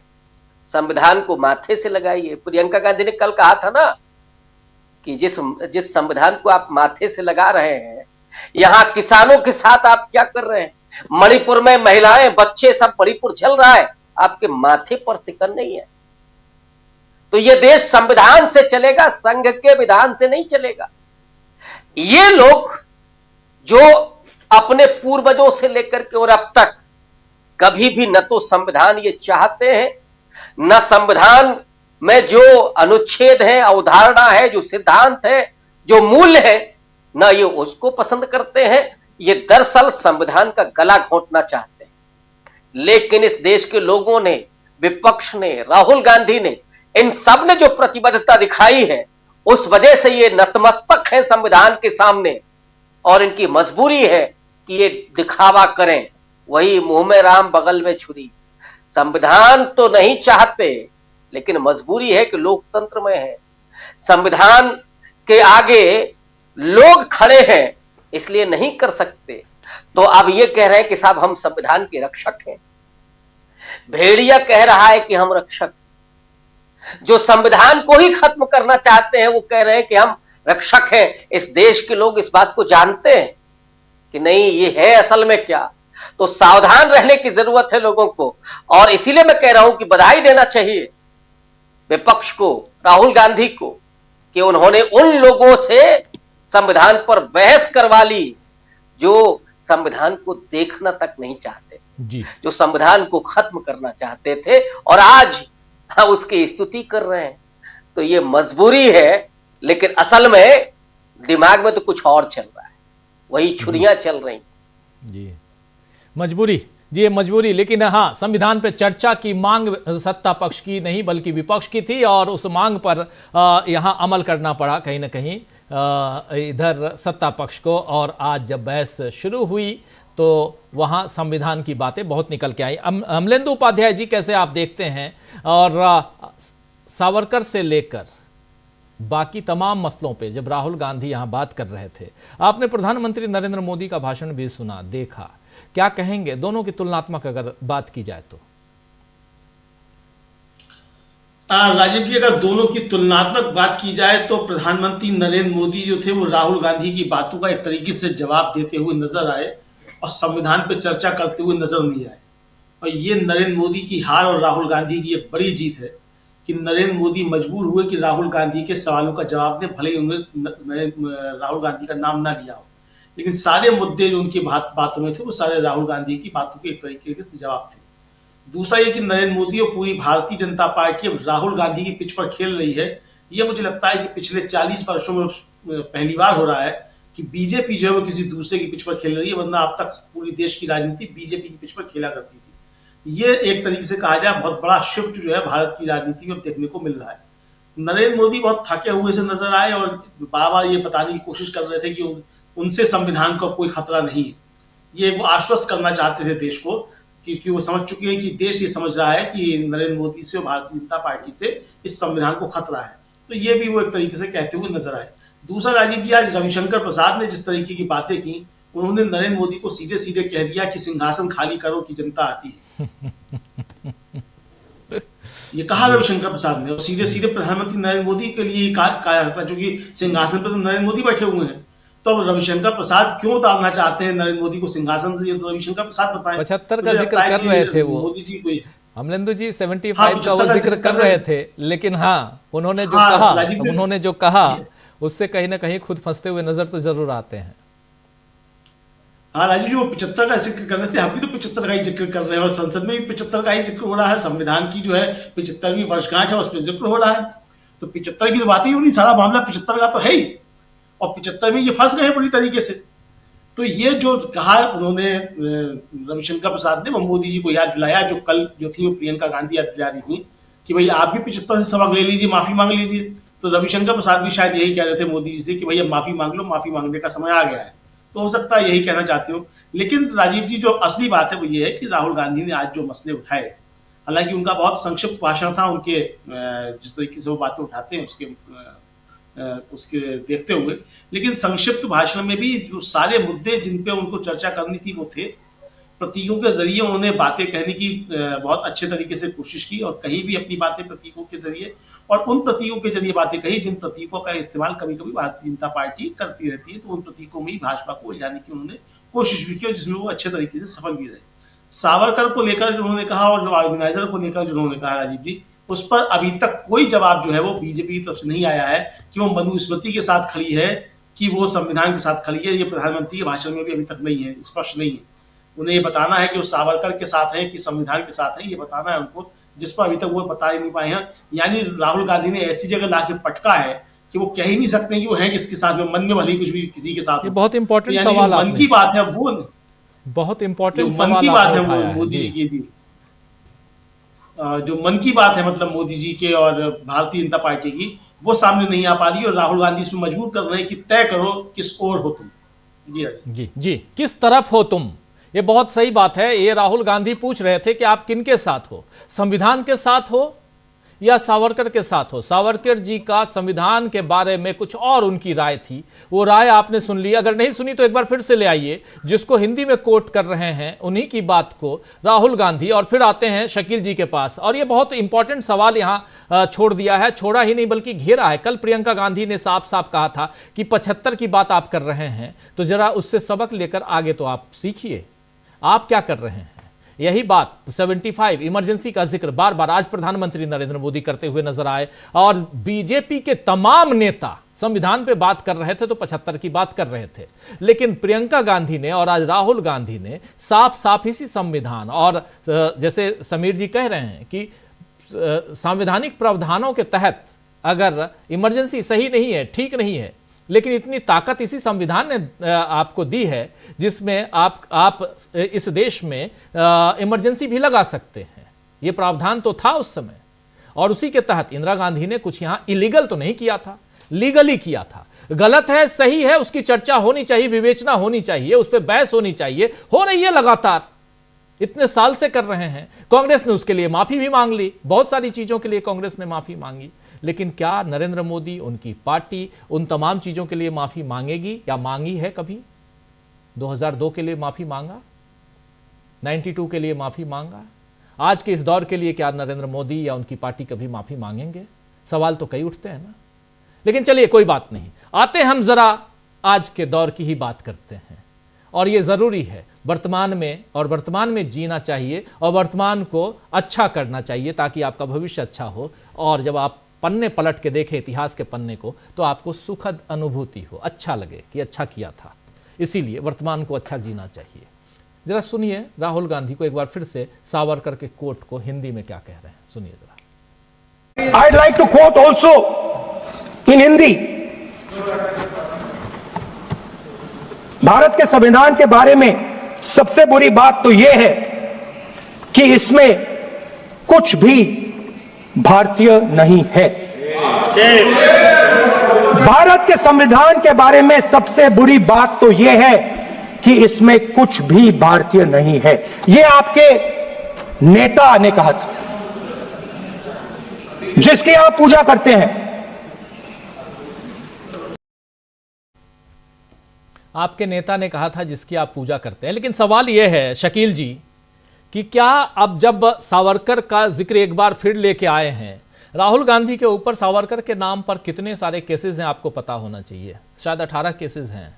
पटना कोर्ट ने, पटना के एक, शायद पटना के ही कोर्ट ने या लखनऊ के कोर्ट ने आज ही सुबह खबर देख रहा था, लखनऊ के एक कोर्ट ने 15 तारीख को राहुल गांधी को बुलाने के लिए, कल ये आया है, वहाँ से एक समन जारी किया गया है, 15 तारीख को बुलाया गया है। सावरकर के ऊपर राहुल गांधी का बयान और उससे ठेस पहुंचा। नृपेंद्र मिश्रा एक वकील साहब हैं, देश भर में जहाँ जाते हैं वहाँ राहुल गांधी के खिलाफ वो एक केस ठोक के आ जाते हैं। वो इनका नाम आपने सुना होगा कई जगह। अब क्या आप 2-4 केस और ठुकाने वाले हैं राहुल गांधी? जब आप पूछ रहे हैं कि आप किसके साथ हैं, 2 किताब दिखा रहे हैं, मनुस्मृति दिखा रहे हैं और संविधान दिखा रहे हैं, कह रहे हैं कि आप इनमें से किसके साथ हैं? बोलिए, बताइए। आप सत्ता पक्ष से पूछ रहे हैं, आपके नेता ने इसी संविधान के बारे में क्या लिखा, और आप आज संविधान पे बात कर रहे हैं, संविधान की रक्षा की बात कर रहे हैं। तो आप बता दीजिए, आप संविधान के साथ हैं या सावरकर के साथ हैं? सवाल तो बहुत महत्वपूर्ण है शकील जी, इससे इंपॉर्टेंट सवाल और नहीं हो सकता आज की तारीख में। या ऐसे ही बरगलाते रहेंगे हम इस देश की जनता को? देखिए राजीव जी, आपने कहा कि वर्तमान की बात होना चाहिए, तो हम वर्तमान में भी बिल्कुल हाल की बात बताते हैं। आज जब नेता प्रतिपक्ष ने बोलना शुरू किया संविधान पे, तो नेता सदन वहां मौजूद नहीं थे। राजनाथ सिंह रक्षा मंत्री, जिन्होंने इस चर्चा की शुरुआत की थी, वो नहीं थे। गृह मंत्री अमित शाह नहीं थे। सबकी निगाहें राहुल गांधी जब भाषण करने के लिए खड़े हुए तो राहुल की तरफ तो थी ही, लेकिन दूसरी तरफ ट्रेजरी बेंचों की तरफ भी देख रही थी कि वहां पहली पंक्ति जो है, पहली बेंच जो है वो खाली पड़ी हुई थी। लेकिन राहुल की बातों का असर इतना था कि राहुल के बोलने के बाद सब उन्हीं की बातें कर रहे हैं, उनके मुद्दे की बात कर रहे हैं। और जो आप अभी कह रहे हैं कि आप किसके साथ हैं, तो वही मुद्दा जो है आज सबसे बड़ा मुद्दा बन गया। और वो मुद्दा व्यापक रूप से यह है कि आप आरक्षण के साथ हैं, और आरक्षण के साथ हैं तो किस आरक्षण के साथ हैं? राहुल कहते हैं मैं दलित, आदिवासी और पिछड़ों के आरक्षण के साथ हूं, उनकी लिमिट में 50% से ऊपर बढ़ाना चाहता हूं और इसके लिए जाति गणना चाहता हूं। प्रधानमंत्री इसके जवाब में कहते हैं कि मैं जनरल आरक्षण के समर्थन में हूं, मैंने सवर्ण आरक्षण किया और बहुत बड़ा काम किया। तो ये जो है मुद्दे बिल्कुल स्पष्ट हो गए हैं, वो सावरकर से लेकर संविधान तक, और आज के परिप्रेक्ष्य में संविधान और आरक्षण, कि आरक्षण किसके लिए? आरक्षण सामाजिक रूप से पिछड़ों के लिए या उसका कोई आर्थिक पहलू भी है? अब ये बहस थोड़ी तेज होगी, हमें लगता है इस पे लिखा जाना चाहिए। दूसरी बात, संविधान के पेज आपने बताए, अनुराग ठाकुर जिस संसद में बात कर रहे थे, उसी संसद के पास जिसका उन्होंने नाम संविधान सदन रख दिया है, जिसे पुरानी बिल्डिंग कहते हैं, वहां पे जो संविधान रखा हुआ है वो इतना बड़ा है कि उसको उठा नहीं सकते आप। उसके पेज गिने, वो एक बहुत बड़ी टेबल पे रखा हुआ है वो तो संविधान जो है, जो माथे से लगा रहे थे, हाँ नहीं वो नहीं, वो तो छोटा है। संविधान जो वहां लाइब्रेरी में रखा हुआ है वो एक टेबल के बराबर साइज का है, वो टेबल के बराबर साइज का है। वो उसके एक एक पेज खोलना आपको भारी पड़ जाएगा, इतना बड़ा साइज का संविधान छपा हुआ है वहां पे। तो संविधान जो है अलग अलग साइजों में, अलग अलग प्रारूप में कई छुपे हुए। दूसरी बात, अभी जब राहुल ने कहा, सावरकर की आप बात कर रहे हैं, तो राहुल ने कहा कि मैंने इंदिरा जी से इसके बारे में पूछा था, तो सब लोग हंसने लगे, सत्ता पक्ष के लोग। राहुल छोटे थे, राहुल ने कहा, और राहुल छोटे थे तो ये पूछते थे इंदिरा जी से, उस परिवार में ये बातें होती थी। अभी राहुल के हिंदी टीचर आए थे, राहुल और प्रियंका के, सेंट कोलंबस के, और वो बता रहे थे, और ये जब छोटे थे आज तक तो कोई टीचर मिला नहीं है। नहीं तो प्रधानमंत्री के टीचर तो पता नहीं कितने आ जाते हैं कि मैंने प्रधानमंत्री को पढ़ाया है, बड़े गर्व से कहते हैं ये मेरा स्टूडेंट है। तो क्या पढ़ा आपने? क्या आप ये बताते हैं कि रडार जो है बादलों में जाते हुए जहाज को नहीं पकड़ सकता? क्या पढ़ा आपने कि नाले की गैस से चाय बन जाती है? क्या पढ़ा आपने कि पकौड़ों से रोजगार होता है? ये भूल गए कि इस परिवार में ये सारी बातें हमेशा से होती रही हैं।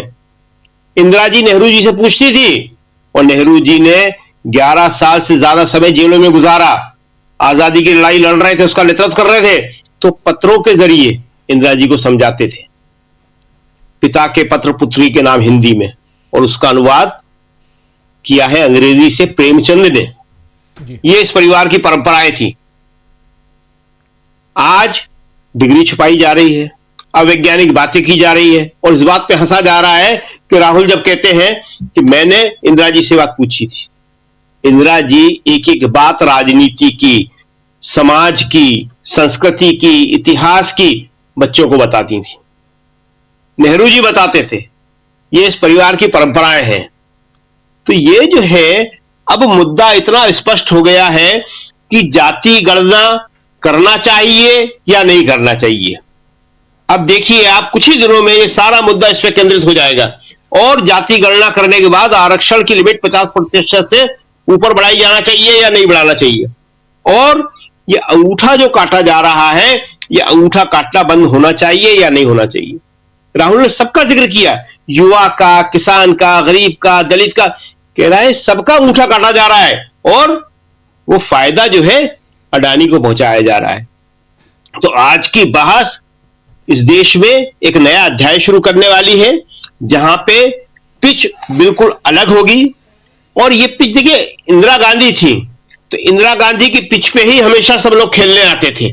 इंदिरा गांधी ने कभी किसी को मौका नहीं दिया, उसने हमेशा गरीब की बात करी, उन्होंने हमेशा बैंकों के राष्ट्रीयकरण की बात करी, राजाओं के प्रीवी पर्स, ये संविधान संशोधन थे जिनकी आज बात कर रहे थे कि राजाओं के प्रीवी पर्स, प्रिविलेज खत्म करने की बात करी उन्होंने। तो यही पिच जो है अब राहुल गांधी फिर से तैयार कर रहे हैं, जहां पे गरीब की, दलित की, पिछड़े की, आदिवासी की, आरक्षण की, और आरक्षण सामाजिक आधार पे। ये बहुत महत्वपूर्ण इशू है कि सामाजिक आधार का मतलब यह है कि जिनके साथ सदियों से अत्याचार हुआ है, सदियों से उन्हें आगे बढ़ने के अवसर नहीं मिले हैं, इसलिए उन्हें आरक्षण दिया गया है, और उस आरक्षण की लिमिट बढ़ाया जाना जरूरी है। राहुल ने क्या कहा कि उसके बाद देश बदल जाएगा, और देश वाकई बदल जाएगा। जी राजीव जी। जी बिल्कुल बिल्कुल। और इस बीच अभी प्रेम कुमार जी आपके पास आऊं, इस बीच प्रियंका गांधी ने प्रधानमंत्री नरेंद्र मोदी के भाषण पर प्रतिक्रिया दी है।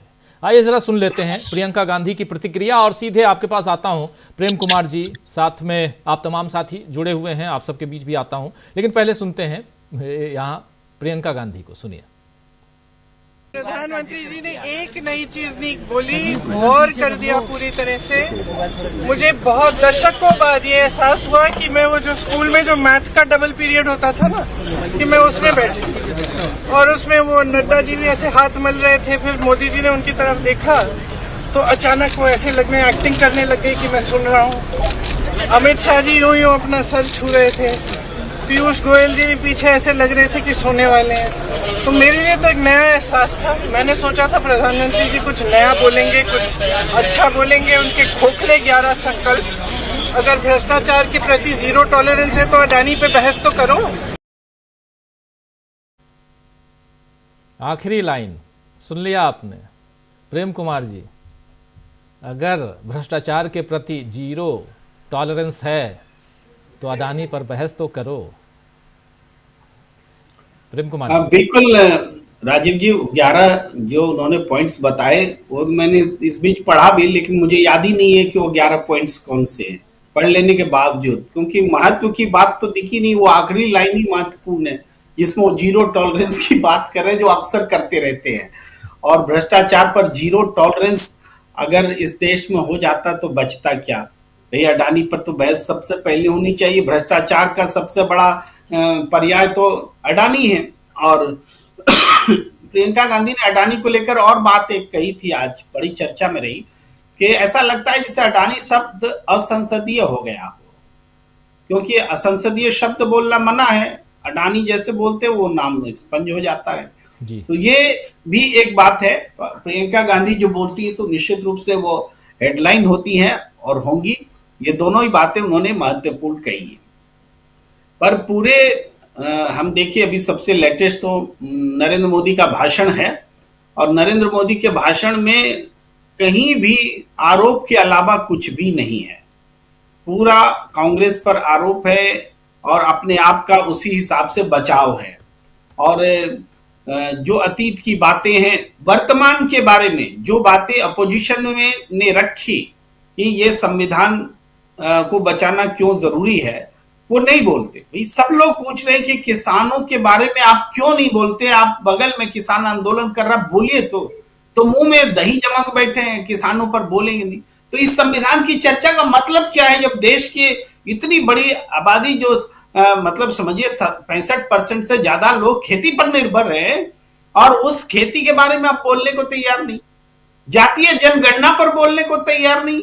जातीय जनगणना जो कि इस देश के लिए आज सबसे बड़ा सवाल बनकर के सामने है, आप संविधान पे चर्चा करेंगे और जातीय जनगणना की बात नहीं करेंगे, उसको इग्नोर कर संविधान पे चर्चा हो जाएगी क्या? तो बड़े बड़े मुद्दे जो भाई बुलडोजर न्याय की भी बात हुई कि अन्याय है, न्याय नहीं है, उस पर भी बात नहीं। तो संविधान पर हमला जिन चीजों से हो रहा है, जिससे संविधान कॉम्प्रोमाइज्ड है, उस पर प्रधानमंत्री नरेंद्र मोदी बोलते ही नहीं। वो बस अपनी सरकार कैसे बची रहे उनको सब लोग कोऑपरेट करते रहिए, देश विकास करता रहेगा। अरे कोऑपरेट तो कर रहा है, लेकिन अडानी विकास कर रहा है, बाकी लोग विकास ही नहीं कर रहे। भाई अमीर और अमीर हो रहा है, गरीब और गरीब हो रहे हैं, रोजगार छीने जा रहे हैं, महंगाई बढ़ती जा रही है। भाई खेती किसानी में अब लोगों का मन लगना बंद हो गया क्योंकि फायदे की चीज नहीं रही। तो करेगा क्या? ये तो देश संविधान से दूर होकर के बर्बादी की तरफ जा रहा है, और उस पर प्रधानमंत्री जी एक शब्द नहीं बोल रहे हैं। ये बहुत चिंता का विषय है, लेकिन हम राजनीतिक रूप से कहेंगे कि अपोजिशन ने सारी बातें रखी हैं जनता के सामने और एक्सपोज कर दिया है कि प्रधानमंत्री मूल मुद्दों पर बोलना नहीं चाहते, वो भागते हैं, वो सदन में सिर्फ अपना भाषण देने के लिए आते हैं और सदन की में किसी की भी बात सुनने में उनकी कोई रुचि नहीं है। सबसे ज्यादा असंवैधानिक बात तो यही है कि सदन चल रहा है और सदन का नेता पूरे दौर में ही सदन से बाहर है, पूरे प्रदेश में घूम रहा है, कपूर फैमिली से मिल रहा है, लेकिन उसको न किसानों से मिलने की, मणिपुर नहीं जा रहे हैं, सदन में आने कपूर फैमिली से मिल रहे हैं, मणिपुर नहीं जा रहे हैं। बिल्कुल सदन में आने की फुर्सत नहीं है। बताइए किस तरह का आप संविधान की बात करेंगे, संविधान बचाने की बात करेंगे? पहले सदन तो आइए। एक इंपॉर्टेंट बात में थोड़ा सा ध्यान आ गया, बता देता हूं। वो नेहरू पर चर्चा करते हुए कहते हैं कि जो संविधान तो लागू हुआ मैंने 51 में और राज्य बने, और एक चिट्ठी का जिक्र करते हैं कि वो उन्होंने कहा था कि जहां जरूरत पड़ेगी संविधान में संशोधन होना चाहिए। ऐसा नरेंद्र मोदी ने कहा कि उन्होंने नींव डाल दी इस संविधान की हत्या करने की, वो ये कह रहे हैं। अब बताइए भाई, कहीं छोटी सी RWA भी बनती है तो 3-4 आदमी मिलकर के उसके मानक तय करते हैं, तो बाद में फिर वो डेमोक्रेटिक प्रोसेस शुरू होता है तो RWA काम करने लगता है। तो जो स्थापना करता है उसको अनडेमोक्रेटिक बोलेंगे कि आपको तो चुना ही नहीं था किसी ने। ये बात कह रहे हैं नरेंद्र मोदी की जो 47 से 41 के बीच पंडित नेहरू ने जो दृष्टि रखी, जो संविधान तैयार करवाया, कोशिश की, सब पूरा नेहरू तो प्रतीक थे, प्रधानमंत्री थे, सबने मिलके किया, तो उस चीज को वो कह रहे हैं वो इलेक्टेड नहीं थे, उसको शर्म आनी चाहिए, ऐसी बात उन्होंने कही है। बताइए, जिसने देश के आधुनिक भारत की नींव रखी, उनके योगदान पर उंगली उठा रहे हैं, शर्म तो इनको आनी चाहिए जिन्होंने इस देश को लोकतंत्र दिया, वरना पाकिस्तान बन जाता हिंदुस्तान। उस पंडित ने इतना असम्मान। जी बिल्कुल बिल्कुल आप सही कह रहे हैं, लेकिन इधर अखिलेश यादव ने भी अपनी प्रतिक्रिया दी है। प्रधानमंत्री नरेंद्र मोदी का भाषण अभी से थोड़ी देर पहले खत्म हुआ है, एक लंबा भाषण, उसके बाद सबकी प्रतिक्रिया, और प्रतिक्रिया में सब प्रधानमंत्री ने जो कुछ कहा है उस पर अपनी प्रतिक्रिया पहले सुन लेते हैं क्या कुछ कह रहे हैं अखिलेश यादव, फिर आते हैं सीधे प्रोफेसर रविकांत जी के पास। हमारी चर्चा भी थोड़ी लंबी हो गई, जल्दी जल्दी इसको समापन की ओर ले चलते हैं, लेकिन पहले सुनिए अखिलेश यादव को। देखिए, बहुत लंबा भाषण था और आपसे बेहतर कौन जानता होगा जुमले से किसको जाना जाता था। आज हम लोगों को 11 जुमलों का संकल्प सुनने को मिला। 15 लाख जुमला था, किसान की आय दोगुनी होगी वो जुमला था, 1 करोड़ नौकरी मिलेगी वो जुमला था, अग्निवीर जैसी नौकरी एक बड़ा जुमला है, जीएसटी जुमला निकला, महंगाई कम होगी जुमला निकला। उत्तर प्रदेश में अगर याद होगा आपको कि जानवरों से सड़कें खाली हो जाएंगी, जानवर सड़कों पे नहीं दिखेंगे, वो भी जुमला निकला। जो परिवारवाद की बात कर रहे हैं उनका दल में भरा पड़ा है, वो भी जुमला निकला। और फिर जो ये कह रहे हैं आरक्षण दे रहे हैं, सच्चाई तो ये है कि आदिवासी, पिछड़े, दलित, उनका आरक्षण छिना है और जाति जनगणना को लेकर के कोई छोटा मोटा संघर्ष नहीं, लगातार इसको लेकर के हम लोग आगे बढ़ रहे हैं। और वो दिन आएगा जब ये जाति जनगणना भी होगी और आबादी के हिसाब से लोगों को हक और सम्मान भी मिलेगा। ठीक है सर, थैंक यू। अभी 3 जुमले बचे हैं। तो सुन रहे थे आप, लेकिन यहाँ दोनों, इधर अखिलेश यादव और दूसरी तरफ प्रोफेसर रविकांत जी, दोनों अपनी बात, और बहुत ही महत्वपूर्ण, दोनों एक ही बात कर रहे हैं, जाति जनगणना, देश के उत्थान की बात, और जुमले की बात तो कर ही रहे हैं। 11 पॉइंट, 11 जुमले, क्या कहेंगे इस पे? के लिए जाने ही जाते हैं। उन्होंने 2013 से जो वादे किए, 14 में सत्ता में आए, और उसके बाद जो वादे किए थे उसके उलट उन्होंने नोटबंदी कर दी, जिसका कोई वादा नहीं किया था। उन्होंने लॉकडाउन लगाया, जिसका कोई वादा नहीं किया था। तो वो वही काम करे जिसका वादा नहीं किया था। बाकी किसानों पर हम आंसू गैस के गोले छोड़ेंगे, ये वादा किया था क्या उन्होंने तो आय दोगुनी करने की बात करी थी। यहाँ हर पेपर लीक हो रहा है, नौजवान भटक रहा है, और एक अभी कल रिपोर्ट आई है परसों कि प्रति 40 मिनट पर एक नौजवान आत्महत्या कर रहा है। 18 से 22 साल के बीच का नौजवान हर 40 मिनट पर आत्महत्या कर रहा है। ये है मोदी का नया भारत। तो जो जुमला बोल बोल करके सत्ता में पहुंचे, वो आज दूसरे कांग्रेस पार्टी को कह रहे हैं कि वो जुमले की बात कर रहे हैं। लेकिन असल में नरेंद्र मोदी की मुश्किल ये है, वो जो लंबा भाषण केवल राहुल गांधी का, और जवाब देते देते बेचारे थक गए, लोगों ने उसको इस इंटरेस्ट से सुना भी नहीं। मुझे नहीं लगा कि कुछ उसमें नया था। आप हर बार वही इंदिरा गांधी का आपातकाल, और आपातकाल की स्थिति ये थी कि वो तो संविधान के अनुच्छेद के प्रावधान के तहत किया गया था, और तब मुझे लगता है कि मुश्किल से 2% लोग दहशत में थे। आज बिना कहा हुआ जो आपातकाल है उसमें 98% लोग दहशत में हैं।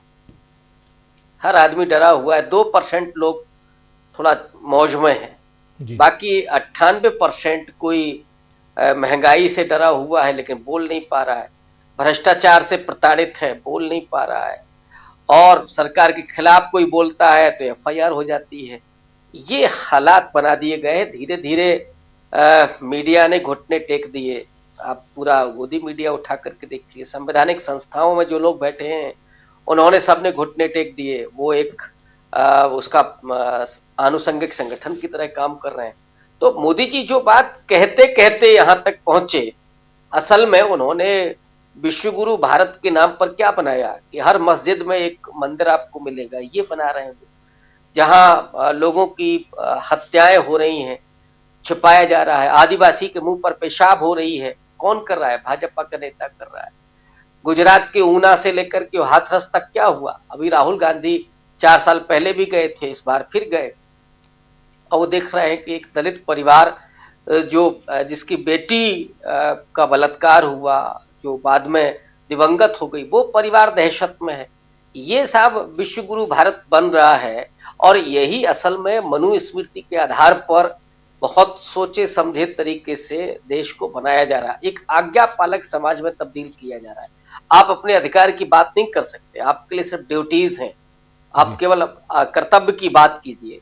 तो जहां मोदी जी चाहते हैं वहां लेकर के जा रहे हैं, लेकिन वो अभी नहीं कर पाए जिसकी मंशा थी कि आरएसएस के 100वें साल में वो संविधान को हटा देंगे, संविधान को बदल देंगे।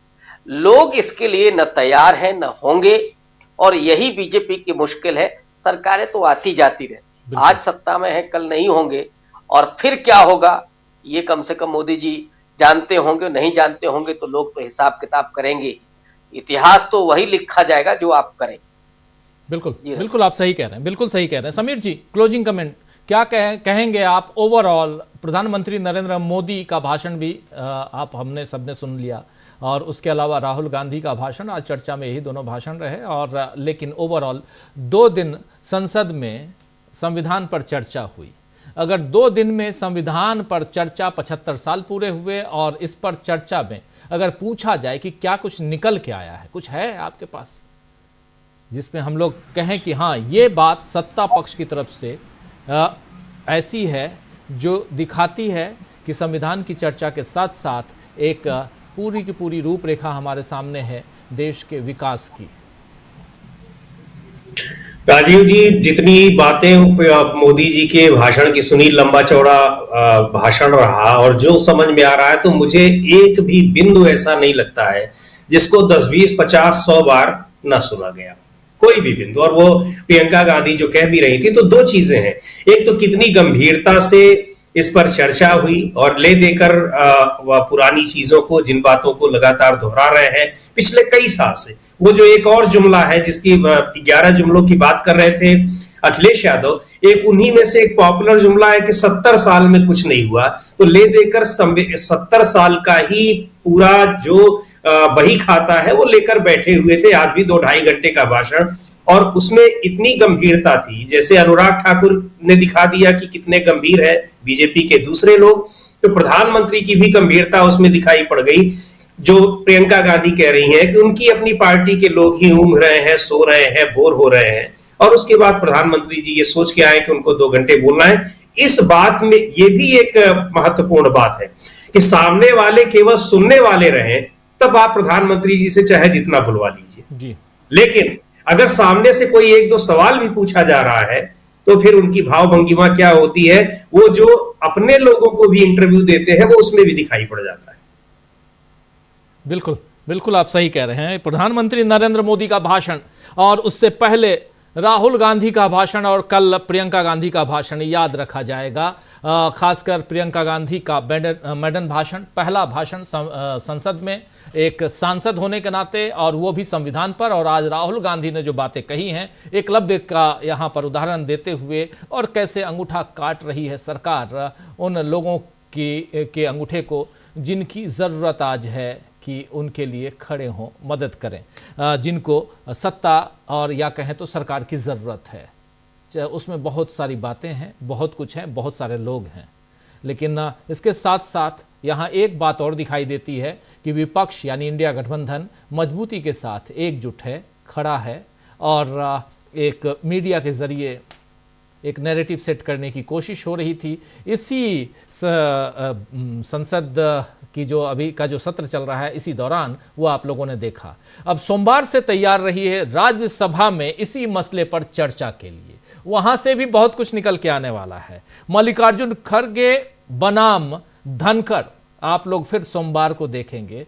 लोकसभा की गतिविधियां अब मुझे लगता है कि समाप्त हो चुकी हैं, आगे कुछ नहीं होगा। शकील जी और बेहतर बताएंगे आने वाले समय में, क्योंकि लगातार वहीं रहते हैं और बहुत नज़दीक से राज्यसभा लोकसभा दोनों को कवर कर रहे हैं, तो इसलिए भी शकील जी से बेहतर कौन बताएगा। हम सोमवार को ज़रूर शकील जी से चाहेंगे समझना कि आखिर इधर लोकसभा में क्या कुछ चला, लेकिन राज्यसभा में क्या एक बार फिर धनखड़ और एलओपी यानी लीडर ऑफ अपोजिशन मल्लिकार्जुन खड़गे आमने सामने होंगे या संविधान पे बात होगी, देखा जाएगा। सोमवार तक इंतजार कीजिए, लेकिन कल शाम 7 बजे फिर हम हाजिर होंगे कुछ ऐसी खबरों के साथ, कुछ ऐसे ही पैनल दोस्तों के साथ। बहुत बहुत शुक्रिया अदा करता हूं समीर जी आपका, बहुत बहुत शुक्रिया प्रेम कुमार जी, शकील जी, प्रोफेसर रविकांत जी, अमलिंदु उपाध्याय जी, और साथ में जुड़े थे हमारे साथी प्रशांत टंडन जी। आप सबका बहुत शुक्रिया, बहुत धन्यवाद।